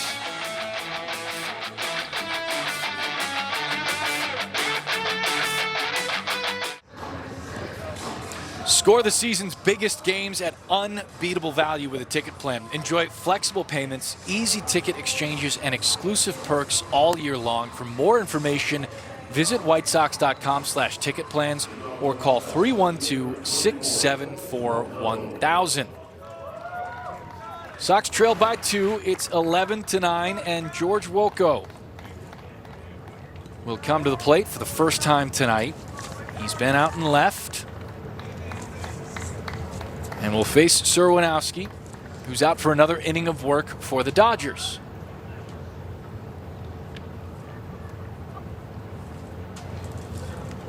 Here's the numbers for George across the minor leagues last year. Changed his approach a little bit most of last season, looking for more contact. I mean, you can tell by looking at him. He touches the ball, it's going to go a long way. He's got that big frame, big lefty swing. That ball hit high and deep, out to right center. Back it goes, and it went a long way. George Wolko with a homer in the breakout game. That's the power. Wolko's got some of the biggest power in the organization. And he found the grass. Do not put that ball there against George Wolko. It's almost like you set him up perfectly for that, Connor. Talking about the power that he can have at the plate, and he absolutely crushed it. Sox trail by 1 after the homer. Just got to straighten that one out. He's pumped. We talk about his ceiling, though. I mean, you talk about he's got the personality. He's a Chicago area kid. if he can get going, man, Chicago fans, if you don't know about him, you'll know about George Walco. Let's take a look at this swing. It's so easy to put projections on a guy that looks and swings like he does. He's down and out over the plate and still able to get that ball into right center. That's the thing. He's just had to, he talked about it, just maturing at the plate, being intentional with his plan when he gets to the plate. That's something, and again, he picked the brain of Stephen Kwan, and just having that sort of guy to lean on, I'm sure can really go a long way. When George was taken by the White Sox in the draft, one of the things that is really common for prospect appraisers to do is kind of put a comp on a player, right? And one of the ones that got out there often, and I think is tough to live with, is Aaron Judge. Now, the reason for that being his frame, his size, the raw ability that he got, and George had to play with that on him for a little bit, and that's tough to do. And that's a lot of pressure. I mean, you're talking about the face of the league and what you're putting on this young guy. And again, you look at him, he doesn't look, 19, 20 years old, but he is, and you have to think about mentally just developing at this level and just not putting the pressure on him and just how that can wear on you.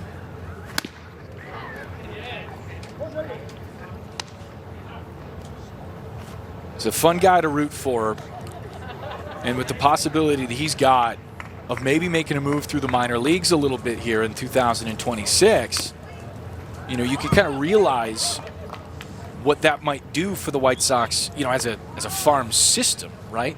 You start to see some of that power potential grow and a little bit more consistent production deployed from George Wolko. And he hit that home run off a lefty. So lefty on top of it. And, you know, he said he wants to hit for more power. He was kind of, in a way, being a slap hitter last year, which is clearly not his game. He wants to be more that 3, 4, 5 guy. You look at his stature, he should be that. So that's what he's out to do this season, and just great to see him have a moment like that in this prospect game. Jacob Gonzalez takes a pitch for a strike. Hey, Sox fans, we hope you're enjoying this free preview of the Chicago Sports Network. Remember, you can watch your Chicago White Sox along with the Bulls and Blackhawks all season long right here on CHSN. Available on DirecTV, Xfinity, Fubo, Uverse, RCN, and Astound, and streaming live on the CHSN app and chsn.com. You watch him play, you're going to love him. Riku Nishida out of the University of Oregon. He chose that school because his favorite color is green. That's a reasonable reason, right? So he went to Oregon, a really good baseball program, now in the Big Ten, and filled with a lot of really good players. Mason DeVille led D1 in home runs last season for the Ducks. Nishida's not much of a home run hitter, but he's real tough to strike out despite being down 0-2 to Serwanowski here. Let's watch him stay alive. High and tight. His stance just makes me happy.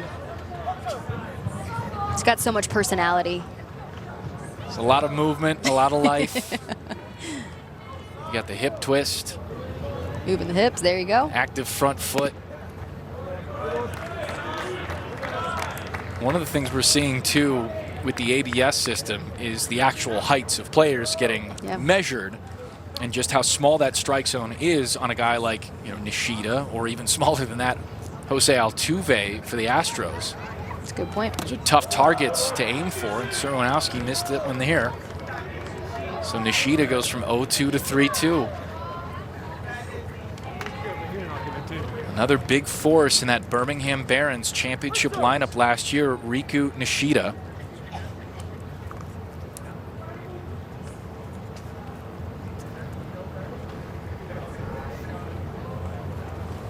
And he draws himself a walk. Loved his stats last year. 403 on base percentage, 0 homers though. Love it. He and William Bergoya kind of match in that on-base high average kind of categories, and you know, neither one of them has to develop a ton of power to reach the bigs. It does make it harder if they don't, but I think we are seeing with some of the rules changes that are coming around, a more diversity of player that can provide for a big league team. Shelton flies out to right. George Wolko. Homers in the breakout game, and the Sox are within one.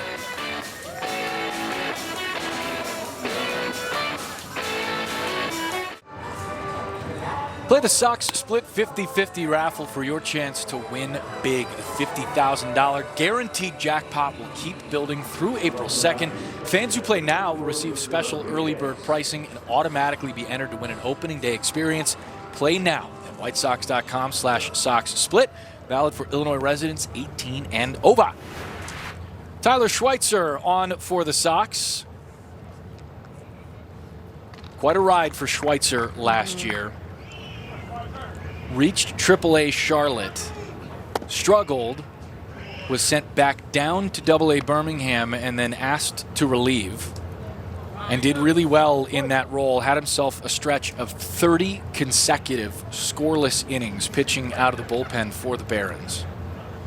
1.27 ERA, not bad in Birmingham, and like you mentioned, he was a huge piece to their success out of the bullpen there, but the stuff plays when he commands. He's got a lot of stuff, too. 5 different pitches, a sweeper and cutter added this year to the fastball change and slider. I was walking around the minor league side looking to talk to Tyler before the game today, a few days ago, actually, and I asked if anybody knew where Tyler's locker was, and I was told that if you don't hear him, he's not in here right now. Oh, is he Mr. Personality? Yeah, okay. I love him. He's great to talk with. And I think one of the things, you know, it was the first time he'd ever been sent back a level, going from AAA to AA. And you talk with him for about, I don't know, half a second. And you realize, this is a guy that can take it, can kind of understand and get through it and get to where he needs to be, even having to go through some of that stuff. I think he took that as a challenge.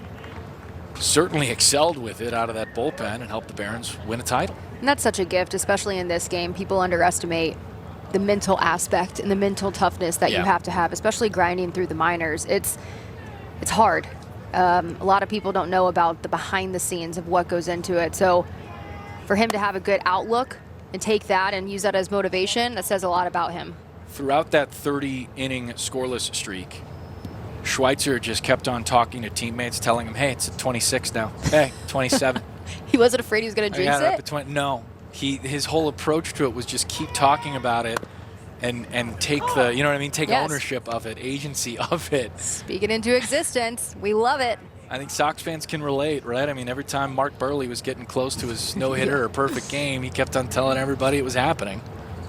Maybe that's what inspired him to do it. Yeah, could be. Channeling into some of that juju.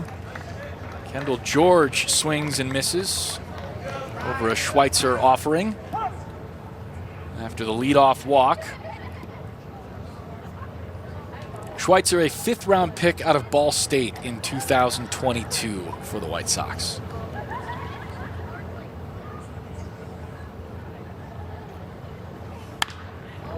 With all 5 pitches he's got, I guess 6, depending on how you want to split up the 2 fastballs he's got. His goal coming into this season is going to be being able to, as a lefty, command each pitch to any location in any spot. And I think, you're looking at obviously a starter's mix that might get used in any kind of role. But he is adamant. There it is. Strike 3 called. But he wants to be able to stay as versatile as possible and keep guys guessing.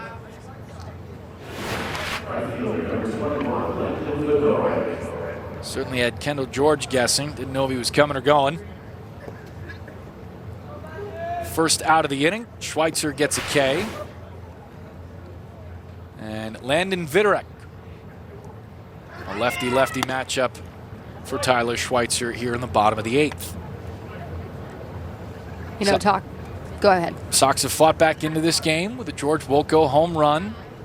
That was the last half inning. It was a monster shot out to right center. And as we're inching closer to the end of spring training here, obviously they're going to make assignments where we're going to see certain guys. I know a lot of people are on the edge of their seats with certain names, especially some guys playing in this game on where they're going to start the season. Yeah, George included.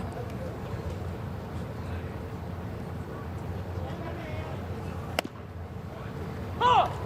2-0 to 2-1. Schweitzer gets a strike. Wilco finished the year at Kannapolis last year, and we've talked kind of around his season. It's entirely possible that he's back at Canny for a little while before going to High A Winston-Salem. And I think that's okay, just to be conservative with certain guys. You know, we talk about the depth that they have in this organization, and, you know, talking about putting the pressure on George Wilco, you know, comparing him to guys like Aaron Judge.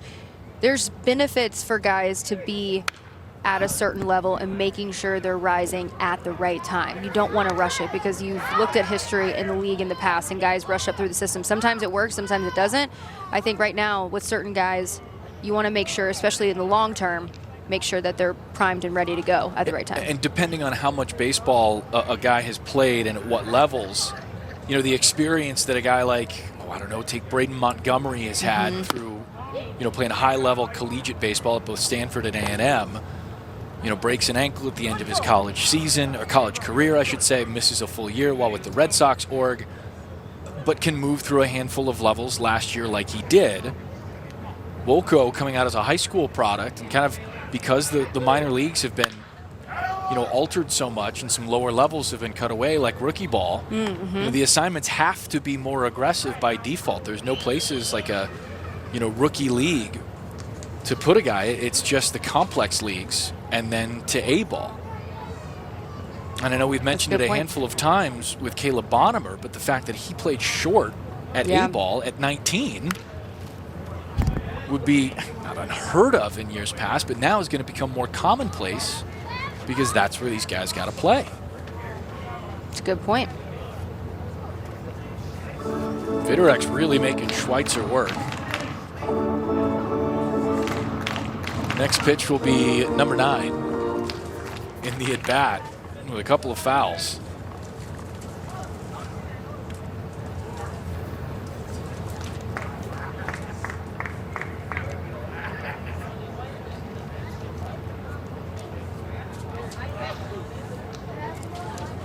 As set for Schweitzer, now home. Got him swinging. 2 strikeouts for Tyler Schweitzer.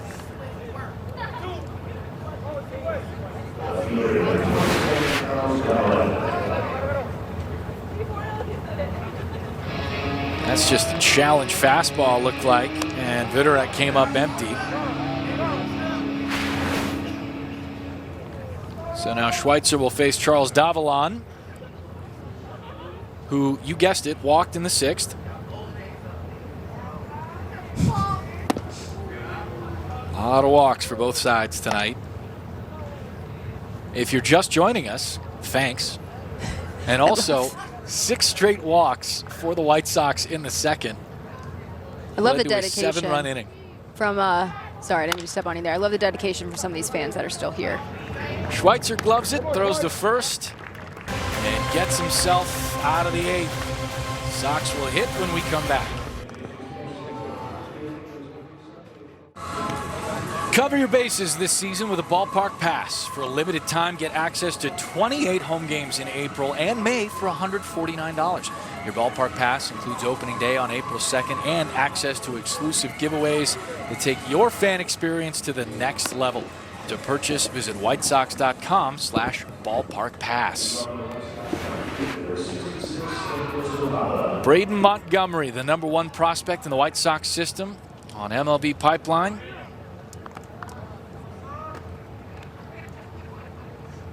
Back into the dugout. He's done for the day. Samuel Zavala will lead off the inning for the Sox here. Top 9. They're looking to even things up. Maybe even take a lead.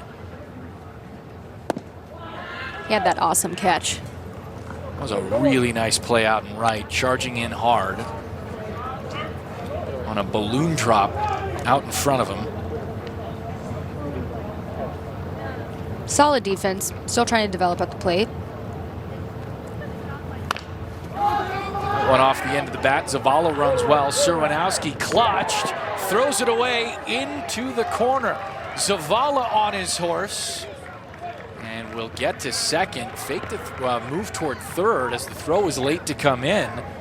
But there you go. The Sox are in business here in the 9th, trailing by 1. And that tying run, celebrate, Sam, is out there at second. What is that? Flamingo? Yeah, well, there you go. There's a little dance move there.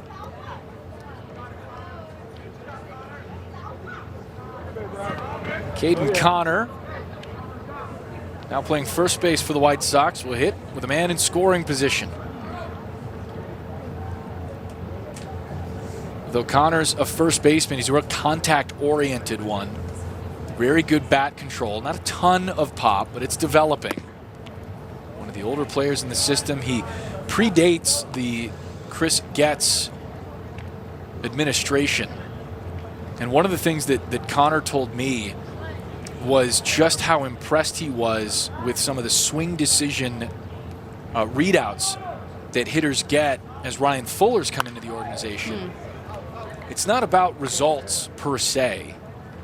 Fuller and the rest of his hitting development staff kind of give out, here was your night last night. Did you make good swings at good pitches for you to swing at? Right.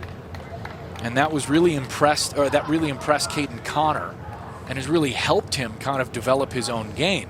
I feel like that's been an ongoing theme with Ryan Fuller from top to bottom, just his approach. For some reason, the way he approaches, whether it's how simple it is, because he has that teacher background, he just knows how to break things down, or how different guys digest information differently and they are able to process the way he talks to them. I don't know, but it's really impressive just to hear all the positive feedback and how every guy is like, you know what, it just clicks. Right after I talk to Ryan, it clicks for me. You don't get that all the time. I have a big respect for former English teachers.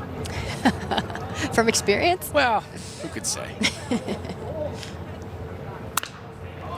Connor off the end of the bat, popped up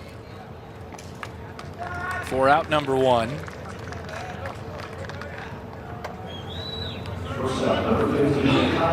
Do you ever miss teaching? I do. I really enjoyed it. I did teach English for a little while.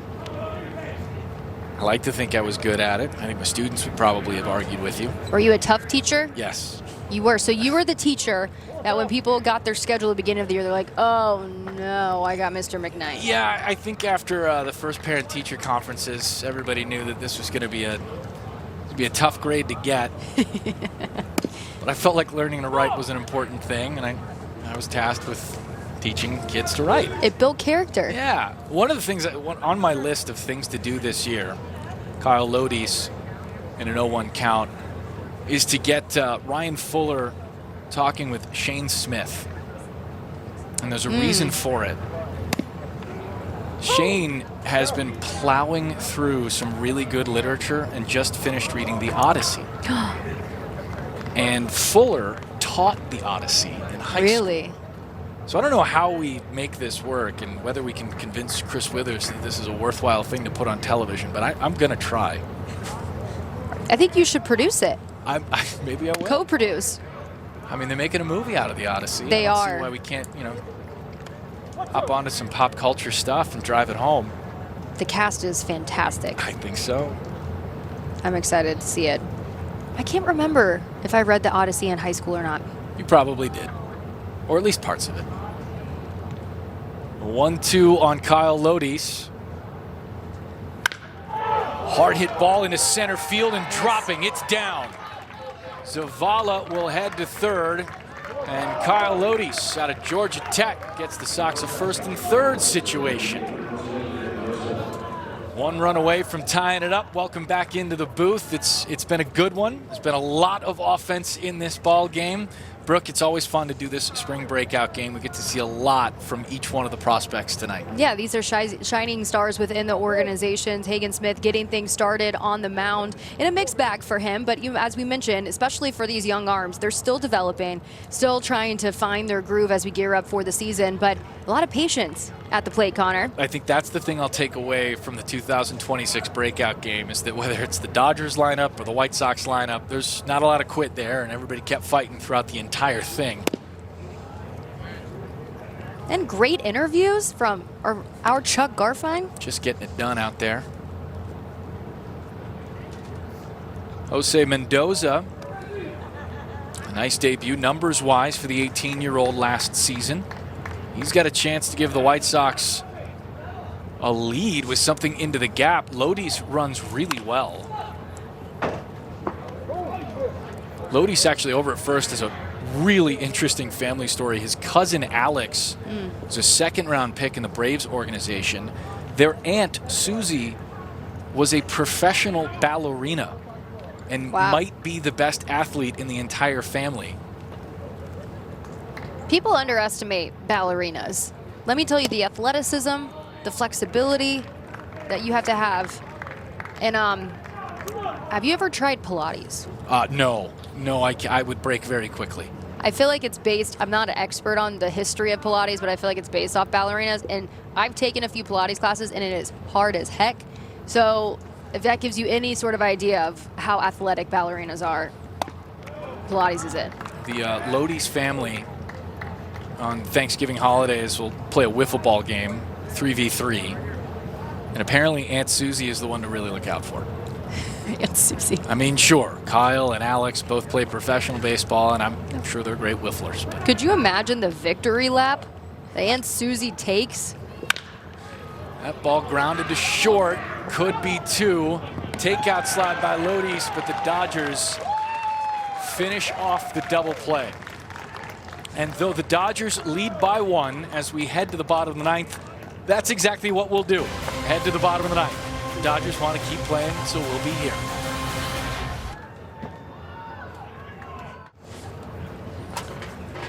This is all part of spring training, is figuring out what you're doing next. We were told that the Dodgers wanted to play the bottom of the 9th regardless of the score heading into that half inning. But teams, or at least players, have been leaving the field, and the umpiring crew stayed out there all during the commercial break. And we are just being told that this one is going to be final. It is 11-10 the final. Dodgers beat the White Sox in the spring breakout game. Brooke, fun night to watch some of the future stars in the White Sox organization. We saw a lot. What'd you like most? Oh, well, I think just the biggest names that in the organization, seeing their talent on full display and just getting to know what's going on behind the scenes. Paul Yanish just talking to us in the booth and just the thought process that goes into player development. I think it's really great for fans, especially at this point with the White Sox organization, just to get an inside look under the hood, if you will, on what the future of the White Sox looks like. The Dodgers beat the White Sox tonight 11-10. White Sox spring training continues tomorrow night. Sox will take on the Mariners. Coverage begins at 8. For Chuck Garfien and Brooke Fletcher, I'm Connor McKnight. Have a wonderful evening.